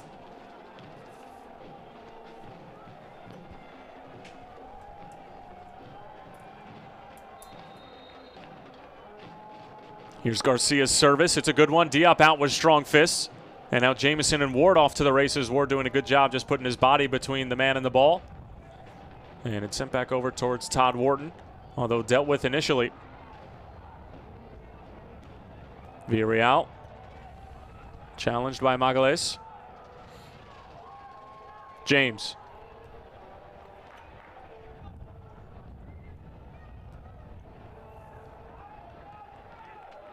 Garcia spraying it all the way over for Kyle Murphy. Looking to double his delight. Goes for the curler. Not much trouble for Diop. He did have to dive for it, but just making sure that it stayed out of the net. But Kyle Murphy certainly feeling himself after already putting one in the back of the net. Yeah, great ball coming across the field there. Not really sure what Kyle was swinging there. Pulled his handbag out on that one, but get a little bit behind it. He definitely made himself aware in that situation. Moved into a great space. Nice little foul there. Made himself aware in the situation. Got into great space. Just got to do a better job of getting a foot behind it there. And he was just trying to finesse it into the far right corner, but maybe a little bit too soft there, as that's not going to trouble a goalkeeper of Diop's caliber. Wish I could finesse the ball into the far right corner from 30 yards out. What do you mean, you didn't back in the day? There are stories. Here is Agus. A little bit of miscommunication there between Magalhaes and Murphy, but it ends up working out for the best. Magalhaes sliding it along for the lone goal scorer at the moment. Murphy just whips it into the box, cut out by Castellanos. And it will be a throw-in for RGV, as Los Dos continuing to having to solve all of the problems that RGV are throwing at them. They've done well, save for one moment. Bird posting up on the much larger Castellanos, still has it. Just trying to send it back into the area. And Agus will be called for the foul there. Yeah, even though RGV's got Los Dos on their heels, it's still the second half has been a little bit wishy-washy and ticky-tack in terms of possession and the rate of play. Los Dos has been able to push the ball down the field a little bit more and gotten RGV on their back foot. And again, going back to the start, that was all against the grain, going on the counterattack, which is what Los Dos is capable of. Excuse me. To you, what seems to be the biggest thing that Los Dos is struggling with at the moment? Is it at the middle of the field? Is it the connection between the backs in the middle of the field? Because it just seems like Jorginho James and Charlie Ward are running the show at the moment. Well, give them credit on the RGV side of the ball, but at the same time, Los Dos, where's Adrian Vera? You know, no one in the center of the park. Rio Fuji, touch and go here and there with his name, but for the most part, nothing really. Eric Burr trying to find an overlapping Kai Green or possibly an Emilio Garcia. They ended up making the same run, which can always spell disaster as far as an attack is concerned. As Garcia trying to keep this one in bounds, but it will go back to Los Dos. You know, the latter part of the first half I brought up, I wanted to see more of Ethan Zubak moving in and out of those spaces up top, not waiting as much. We've seen that from him. He's starting to come off the ball, make some excellent runs, but again, the midfield is non-existent, and you can't expect these long sweeping balls to just happen every single time, and they definitely don't have the height against this RGV team to do stuff like that.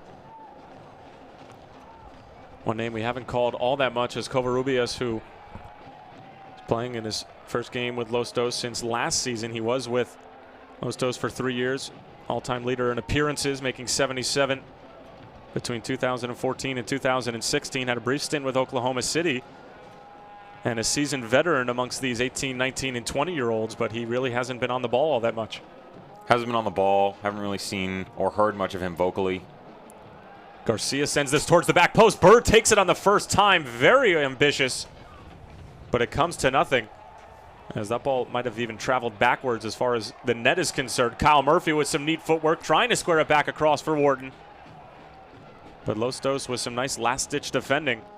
It's not exactly what you want to see if you're a manager, but they have done well in that department. Jamison sidestepping a couple defenders. Now it's out wide for Zubak, who has been kept relatively quiet. Zubak into the area, working on Agu, squares it back across. It goes all the way across the face of goal. Nobody home for Los Dos. And now here's Arellano working on Hunter. Hunter does a good job to just poke it away momentarily, and it's Emilio Garcia who comes back to play his defensive responsibilities. But the best chance we've seen from Los Dos all game goes by the wayside. Yeah, what a job by Bradford Jamison stepping in there, winning a nice tackle, playing the ball into the channel. Zubak with a great ball back across the box. And again, Brown not really taking command there. Kyle Murphy dizzying Rio Fuji. Villarreal going for the nutmeg, but Magalhaes having none of that. I know RGV is looking to push and get a second goal here, but if I were Junior Gonzalez, I'd be really weary to make sure that we're not getting caught up front and Los Dos given opportunity to come on that counterattack play. Kai Green with the service over the head of Eric Bird. Cleared out by Fuji, who has been in a much more decreased role just in terms of his position of the field. Playing more as a defender rather than a midfielder. Wharton laying it off for Ward. Beautiful 1-2 touch football from RGV, finding tons of space. Kai Green's going to unleash. Comes to nothing. Jamison getting a touch on it, but Jose Villarreal not necessarily wanting to do the running. Charlie Ward does, and he's rewarded with the ball. Wharton in tons of space now, really opening up Los Dos. Eric Bird with the left-footed strike. It's blocked in front by Castellanos.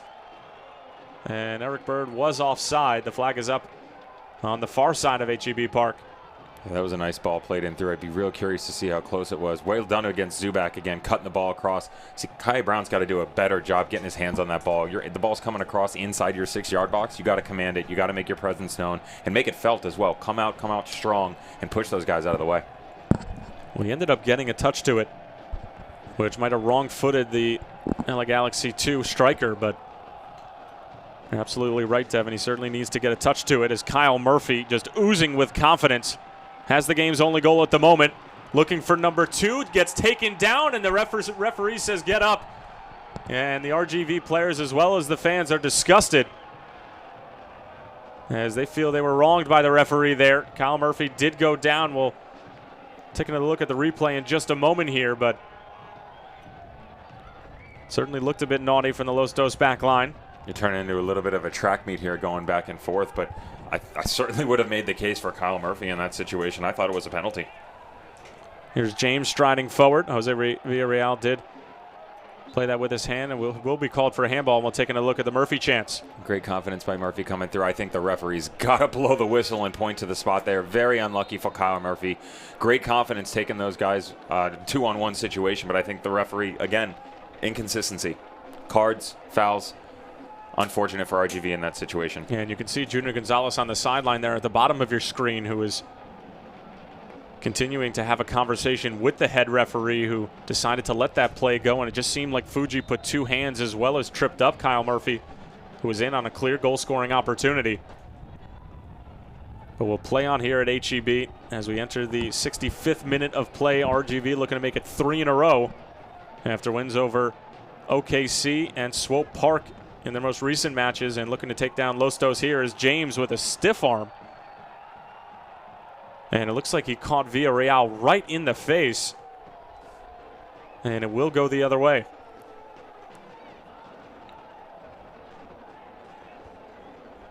I think the RGV boys are starting to become quite frustrated with this ref.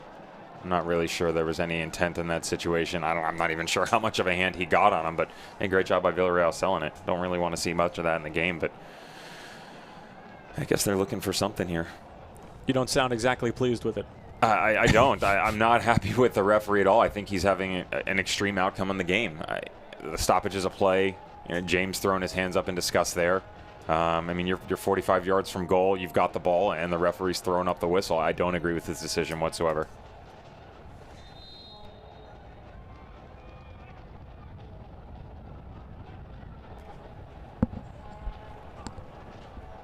Well, whether the ref has been inconsistent or not, it has been fair. So as far as the fouls are concerned, Zubak with some nice moves to lose Murphy momentarily. The service is good, but does not get past Auguste. 28 fouls. The return pass from Zubak just a bit too far out of his reach. And it will be a goal kick for RGV, who can take a deep breath after that brief moment of threatening play from Los Dos, but there really hasn't been much of it in the opening 66 minutes. Not much. RGV's done a good job of controlling the run of play for the most part. Los Dos looking to make another change here. And it looks like it's young Jorge Hernandez, and when I say young, I certainly do mean it. Just 16 years of age. He had the game-winning assist on Justin Dillon's goal last week. So Mike Muniz hoping for the LA Galaxy Academy product to produce some more brilliance here at the USL level. And it will be Rio Fuji, who he's replacing. Jose Villarreal into the area, broken up by Charlie Ward, who continues to impress on the defensive end. Jorginho James getting involved offensively as those two have played a little bit of role reversal here. Here's Vera. Spraying it out wide. Kai Green in the neighborhood to defend, as well as Emilio Garcia. Those two are in sync as far as defensive responsibilities are concerned. Jamison trying to get stuck in there. Todd Wharton. Covarrubias with a neat little flick. Arellano. The early service towards the big target. Zubak trying to bring it down. The shot over the bar. Good movement there from Los Dos. It was a little bit of a broken play, and they didn't seem to have exactly control of the ball, but it ended up in an opportunity, and Jorge Hernandez will make his way out onto the field. He's had a couple of appearances as a substitute. Not exactly a dominant physical presence as you see the youngster trot on, but he is extremely technical and has great vision. And manager Mike Muniz has no problem putting on the 16-year-old in the 68th minute. And with LA Galaxy's rough start to the 2017 campaign, these games continue to increase just as far as importance. And it's by no means must-win territory, but having dropped so many games early on in the season, not really having many games in hand, they need as many points as they can get. A point on the road certainly isn't anything to cry about, but they need to find a way to get back into this game. Yeah, I'm sure Munoz is extremely frustrated. Zubak with an early service. Kai Green wrong-footed there, as it looks like HEB Park was playing some tricks on him as far as his footing was concerned. Notice with Munoz's frustration, though, he's brought on, the young Hernandez. Angola came on as well. Dillon's on there. Some good combination play from those guys in their last outing. He's probably looking to bring something in similar and see if they can capitalize on it, just as they did against Red Bulls too. Angola called for the foul there, as it looked like James and Eric Bird had gotten tied up, much similar to the earlier play with Villarreal and Jamison. But it will be a free kick for RGV, as Mike Muniz has no more personnel decisions to make, having used his 3 allotted subs, using Angola, Jorge Hernandez, as well as Justin Dillon. Into the 69th minute here at HEB Park, RGV clinging to a 1-goal lead. Certainly been the better team here, but have another opportunity to close out the game. And Junior Gonzalez obviously said that he would have liked to get the second goal against Swope Park last week, but isn't going to complain with 3 points. But this is another great opportunity for them to really seal the deal and get that insurance goal to be able to take a deep breath and maybe put a sub or 2 on. Yeah, go away with confidence. If I'm Junior Gonzalez, I'm still a little nervous about this. I know it's the 70th minute now, and they've controlled most of the run of play. Not really a lot of opportunity for Los Dos. And there is a great challenge at the back, as it looked like it was Taylor Hunter who was in on the mix. And now here's Kyle Murphy looking to stride forward. Skips away from the first defender, now sprays it out wide for the Mexican Emilio Garcia. And RGV in complete control here can really just put their foot on the ball and possess in Los Dos' final third, which is what they're doing at the moment. Kyle Murphy finding the feet of Bird, gets a shove in the back there from Castellanos, and he will get called for the foul. And a good opportunity here for RGV from a dead ball. And they have to capitalize. What I was going back to, or saying, excuse me, was I'm sure Junior Gonzalez is a little nervous because Los Dos still possess that capability of that quick fire and quickness up top. Eric Zubo running around. You've also got Justin Dillon, who's just come on. Those guys know how to play off of each other. They proved it last week. And again, Kai Brown, a little bit suspect in the back there tonight. Not very vocal with his back line, a little bit of disorganization at times, and you want to make sure that that doesn't come back to bite you when you're only up 1-0. So what few big bodies RGV has are in the area at the moment. Emilio Garcia, little design set piece, trying to return for Wharton, but that's a long pass, probably about a net of 20 yards as they're looking for a foul on Magales, but the referee says play on. And Clement Diop looking to operate the other way quickly. Zubac with plenty of space. He has a couple of runners with him. Justin Dillon in the area. It is for Dillon, and it is a goal. Justin Dillon in back-to-back games provides a massive goal for Los Dos. It's against the run of play. It's for the away side. We're all tied up at 1 apiece here at HEB. Wow, what a great job by Ethan Zubac getting down the line. Ball across the middle. Look at the composure by Justin Dillon. Just slots it straight down the middle of the park. Easing along. What a great finish. Justin Dillon scoring his first career professional goal just a week ago, getting his second, and it could not have come at a better time for Mike Munoz, as Los Dos have had minimal opportunities throughout the entire game thus far, and somehow find the back of the net. Great pass from Ethan Zubac, great running from Justin Dillon, and now Junior Gonzalez will make a couple of subs. They were ready to come on before the goal, but now it's going to be up to Luna as well as TJ Kastner to try and provide the game winner, as the crowd here at HEB Park is absolutely stunned at the ensuing events, as their team has been on top of the opposition for the entire 73 minutes, and it's one slip up, it's one counterattack, and that's the beautiful game of football. Yeah, probably looking at a possession of 70-30 in favor of RGV, and Mike Munoz asking you shall receive. His super subs coming up with a great goal there. Good job.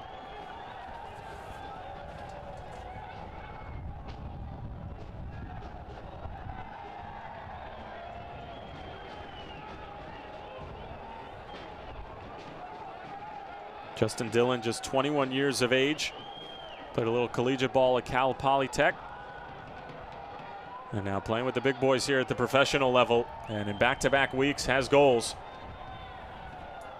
And they could be goals that earn Los Dos at least 4 points, as Dillon appears to be offsides, and he is. This youngster probably a little overzealous, and certainly has the adrenaline pumping here in the 74th. As he continues to impress, and Mike Munoz continues to look like a spectacular manager who goes deep into the rankings of the LA Galaxy Academy and just continues to pull out players who can produce at a high level, and guys who haven't seen this sort of level in their entire career. Yeah, young and solid, but what a great job by the youngsters stepping up and being so confident, coming in, getting that goal on the road, 20 minutes to go in the game. Be curious to see what RGV's response is going to be. I'm sure Junior Gonzalez is more than a little frustrated, dominating most of the game, having most of the chances, and yet 15 minutes to go in the game, and you're looking at 1-1. And Los Dos apparently with new life after that goal, a shot in the arm, what have you, as they seem dead to the world for the opening 72 minutes, and then in the 73rd somehow find the back of the net. It started with good distribution at the back from Clement Diop after a bunch of RGV players were asking for a foul, and while they were pleading to the referee, Los Dos were looking to operate on the other end, and sometimes that's all it takes in this fickle game of football. As Magales called for the foul there. It goes back to the time old tale, you got to play until the whistle. And again, we saw Ethan Zubac. We mentioned it. We wanted to see more out of him. What a great run into the corner there. Played into him, and then a great job getting that ball across to Justin Dillon with a quality finish. And the run from Justin Dillon was extremely impressive, as well as you see the possession stat. RGV continuing to dominate their time on the ball, but just one slip up, and we're looking at a 1-1 game. And Los Dos on the road, why not go for all 3 points at the moment? Villarreal with a good, solid delivery. Angola is there. Will play on, and now it will be offside. As a number of RGV players had seemingly stopped playing and said a couple moments ago, play to the whistle. I mean, that's what ended up biting them in the rear end a few minutes ago. Yeah, interestingly enough, this game is starting to look eerily similar to Los Dos' last performance versus Red Bulls 2. Red Bulls 2 came out, took a stronghold in the first half, went up 1-0, came out in the second half a little flat-footed, as RGV did not do. They've actually kept the gas pedal down, but Los Dos making the most of their opportunities, and they're sitting at 1-1 trying to grab another. Here's the recent substitute, TJ Kasner. As it cut out momentarily, but this is why we love the game. 75th minute, 1-1, one team dominating the entire game, rewarded for their efforts with an early goal. Seemingly in control of all 3 points, and in the blink of an eye, the opposition who had their backs against the ropes come out swinging here in the second half and find themselves deadlocked at 1 with a little over 15 minutes to play. Vera trying to find Dylan. Applauding the idea, not necessarily the execution.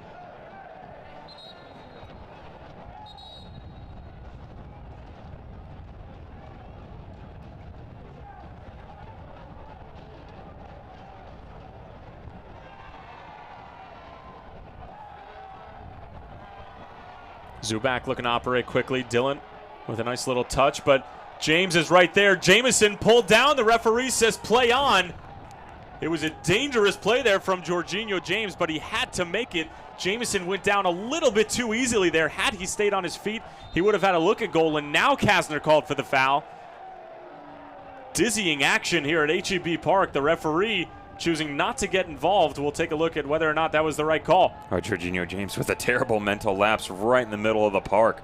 His boys are probably looking around going, what are you doing? I think he might have gone down a little bit soft from the Los Dos standpoint. Thought we might get a replay there. Unfortunately, no. But the referee, not quick to jump on the whistle there. It makes you wonder. Maybe he's starting to soften up a little bit, but then again, he blows another foul. Well, it's another opportunity for Jose Villarreal to deliver quality service, which he has done time and time again. Can Los Dos somehow find a game winner? Kai Green in the neighborhood and elevates for the header. And we'll take another look as it's just a heavy touch from Jorginho James in his own penalty area. Wraps that arm around Jamison, and you can see there that he just clearly goes down early. I give the referee a little credit there. My apologies, sir. No card over here for me. Yeah, great decision. Well done there. James has got to do a better job controlling the ball that close to his net. Kai Green giving fits to the Los Dos attackers on the far side of HEB Park. And it will go over the byline for a goal kick, Kai Brown.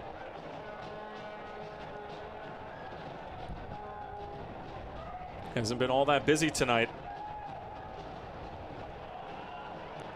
Although the one opportunity that Los Dos were able to generate, he simply was not able to keep out of the net, and you can't blame Brown at all for the goal, but just simply the fact that it was an odd man rush for Los Dos, and a great pass from Zubak, better run and better finish from Dylan. Yeah, unfortunate for Brown. He's kind of like left out there waiting on his own in the ice cold weather. Even though it's 92 degrees out, he was left there frigid to dry on his own.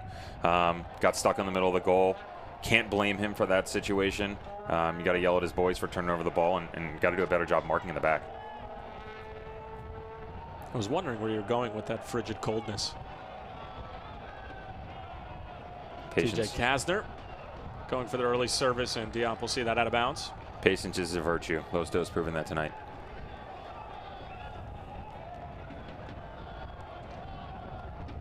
Well, the crowd here at HEB Park has dropped their decibels just a few after the goal from Los Dos a few minutes ago.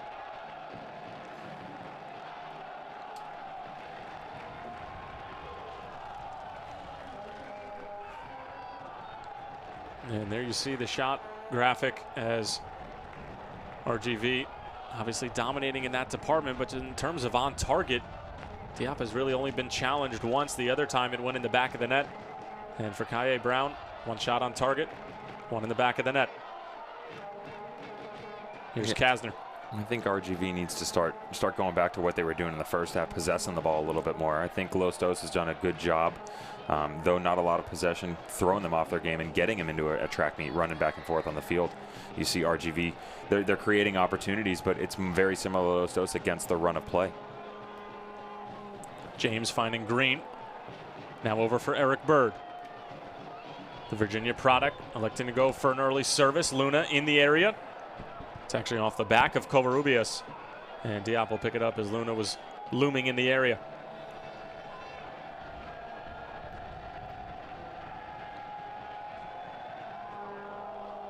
RGV has not drawn a game yet this season.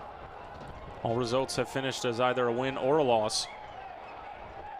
Los Dos, on the other end, have drawn a game. You expect to see either manager just simply go for it in the last 10 minutes?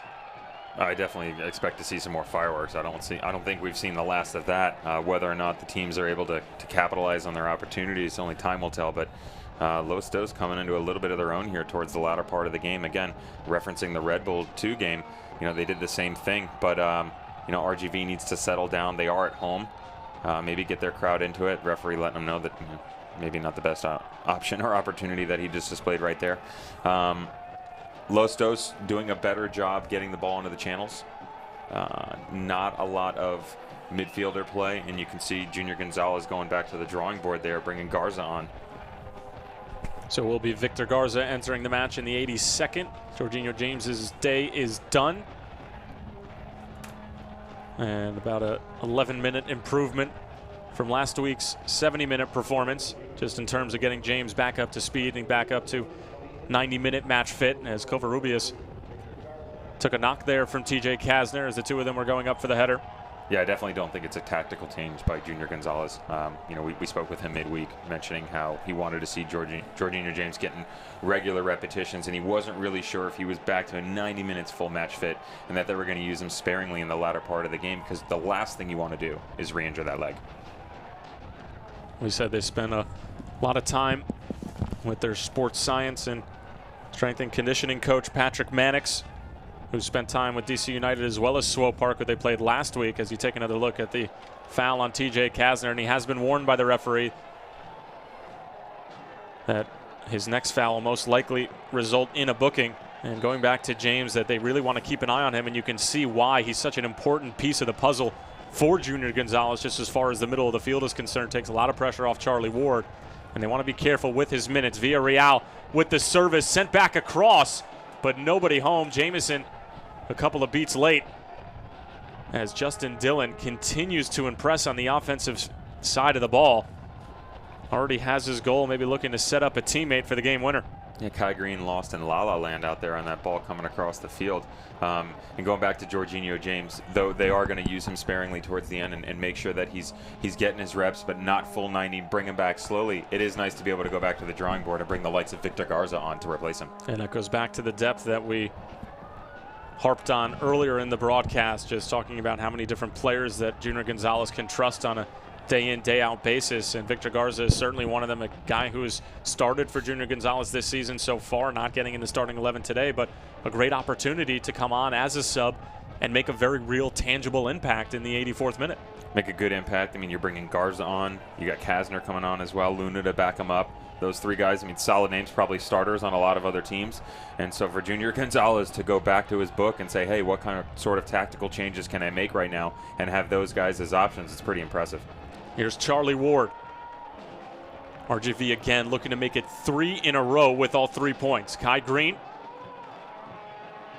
sliding it through for Garza. Garza with some nifty footwork, trying to find Luna in the area. Luna with the shot, and it's just whiskers wide. Oh, it was a fantastic opportunity for RGV. Very well built, but it comes to nothing in the end. How about the run coming down the right side of the field, huh? Great individual effort, great ball across. Luna, 9 yards out. Got to put that in the back of the net with 10 minutes to go in the game. And you take another look and you can see the reaction from Luna, and that's an opportunity that he finishes 9 times out of 10, and you just saw the one right there.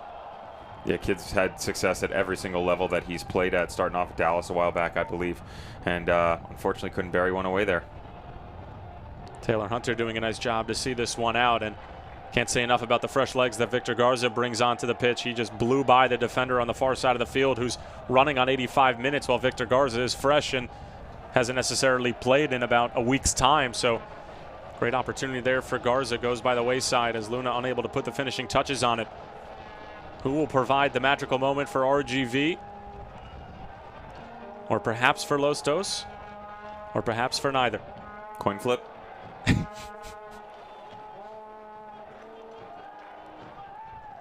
Taylor Hunter forced to go all the way back. 86th minute here at HEB Park. Tyler Terrence along with the incomparable Devin Kerr as Justin Dillon strike in the 75th minute equalized this match at 1 apiece.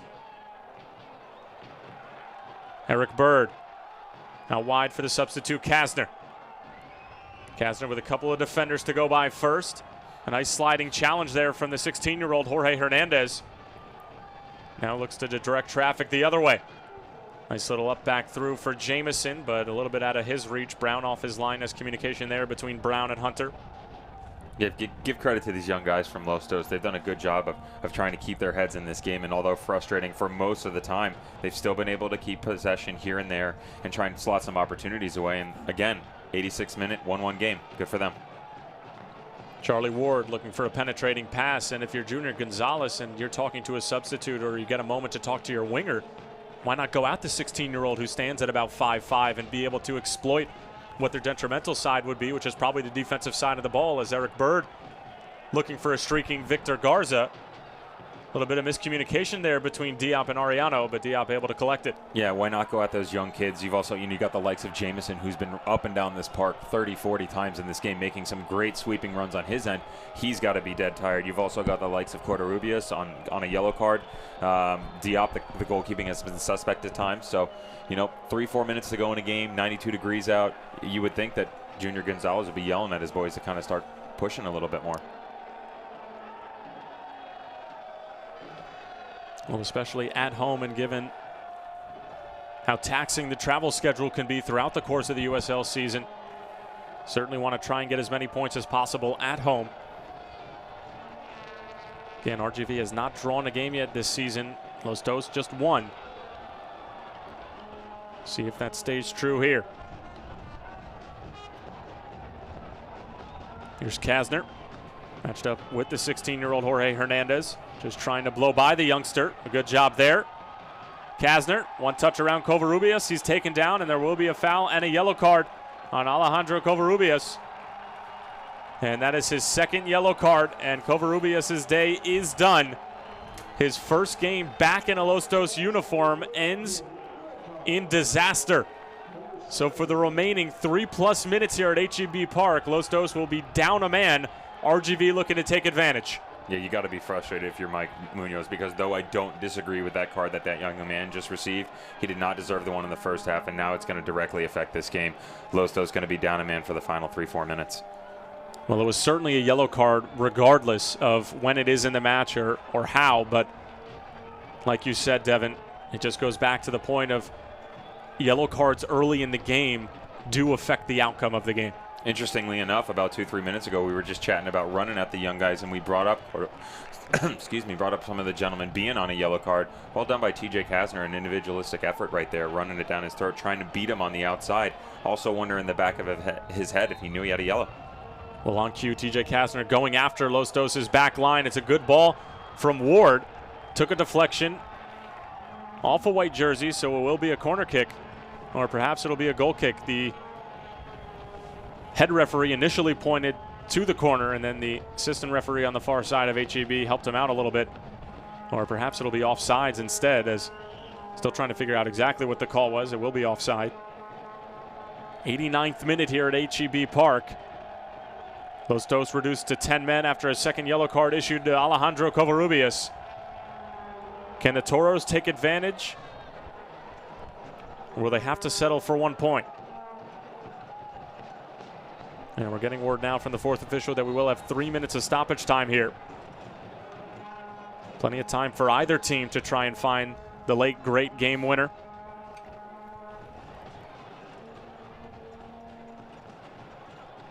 Garza just trying to post up here. Rewarded for his efforts. Or perhaps that was Luna.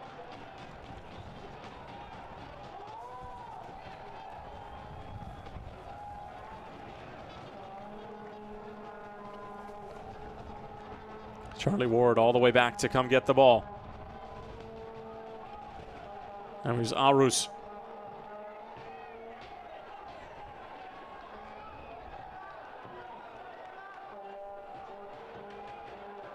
Bird. Sprayed out wide for Garza. He's got Luna in the box. Goes for the early service. Castellanos is there. And it falls to the feet of Charlie Ward. Still opportunity for RGV. They've got 3 minutes. Kasner looking to slip it through. Magalhaes has got to get there first. The service is a good one. He's taken down. The referee will blow the whistle. And it's a makeshift corner for RGV, just about 20 yards away from goal. An awesome opportunity to find a game winner in stoppage time. Yeah, shocked the referee doesn't pull his card out on that one. Jamison coming in real late with his studs up, just outside the box. Oh, catches him rough. That's got to hurt.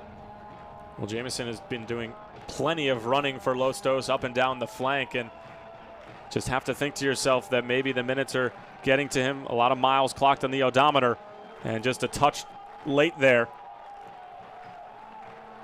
RGV has had a couple of tricks up their sleeve as far as set pieces are concerned, stuff from the training ground. Let's see if they go for a traditional service or maybe something a bit more clever.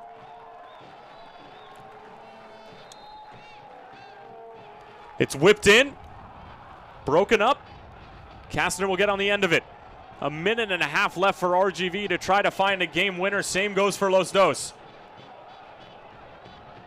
Not Kastner's best ball. Magalhaes with a bit of a soft header there, and Jamison comes up to clean the pieces.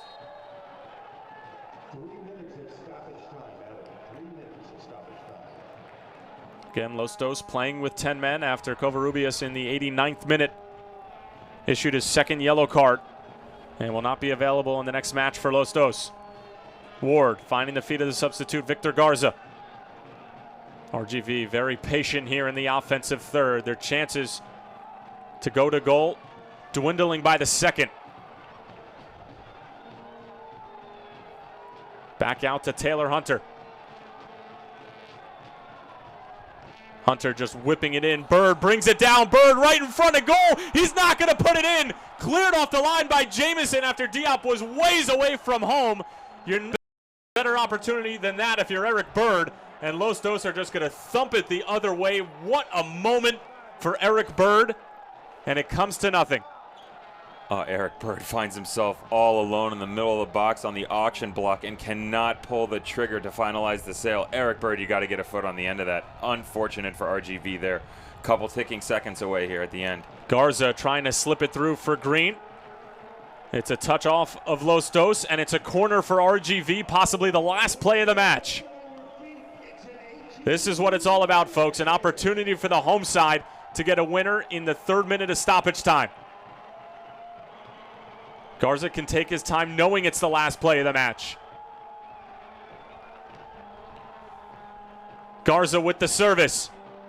Initially headed out, and there is the whistle from the head referee. Los Dos steal a point away from RGV. You can see the players dropping to the floor. They're absolutely shattered after 90 brutal minutes in the scorching heat here in South Texas. Taylor Murphy's strike in the 36th minute did not prove to be enough, as Justin Dillon was able to respond in the 75th, getting his 2nd career goal in as many games. What a match here at HEB.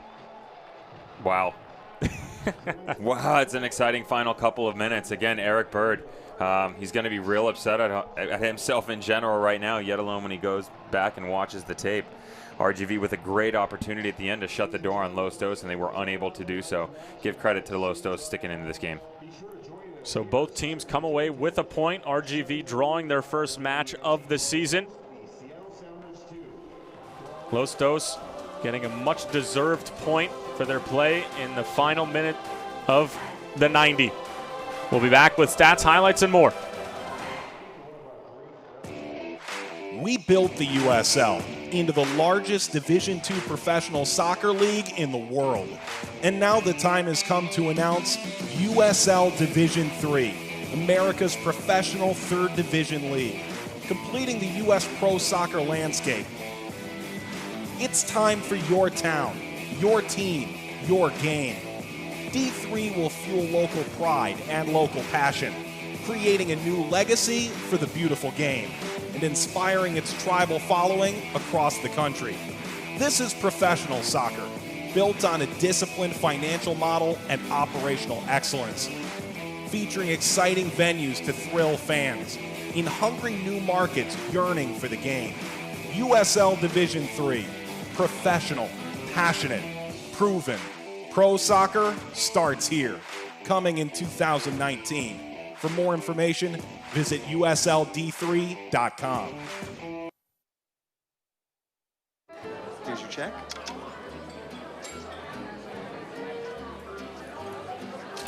Oh, you got it. You know, since I got rid of my car, I really enjoy walking. Okay. Got it. No. Getting pulled over for buzz driving could cost you around $10,000 in fines, legal fees, and increased insurance rates. Oh, you're home early. You live with your mom? That'll set your game back a few years. Buzzed, busted, and broke. Because buzz driving is drunk driving.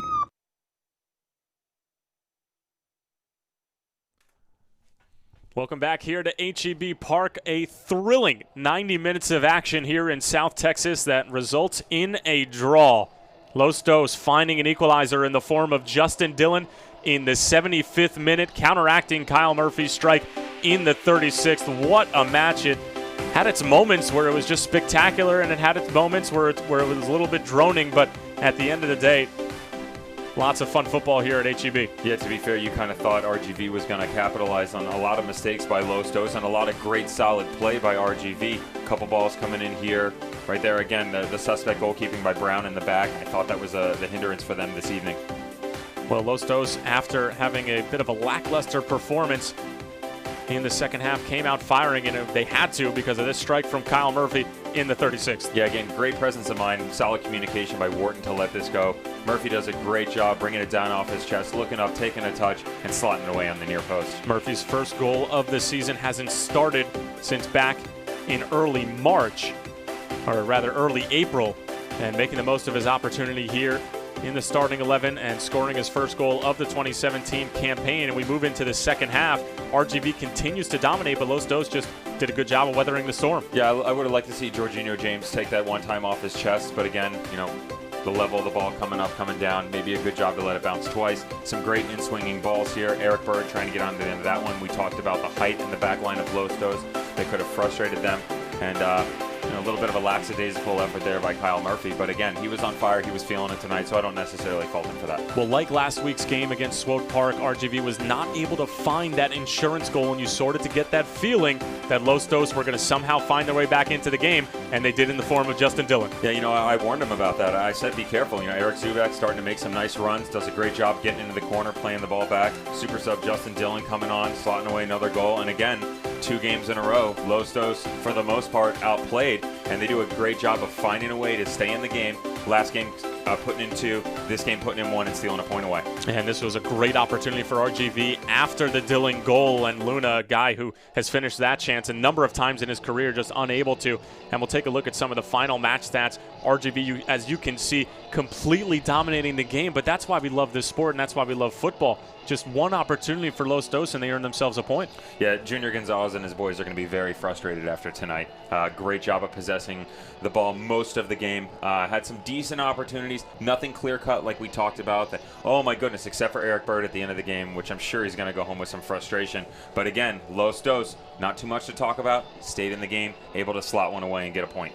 Well, it was a lot of fun here at HEB Park. We had a blast. We hope you did too, as both teams come away with a point here in South Texas. RGV, hard fought, probably deserved 3, but Los Dos fought just as hard and were able to squeak out a point. For our replay operator, Manny Samoa, as well as our director, Fabian Angeli, and our producer, Eric Falaro, and my broadcast partner, Devin Kerr. I am Tyler Terran saying so long for now, and thanks for tuning in.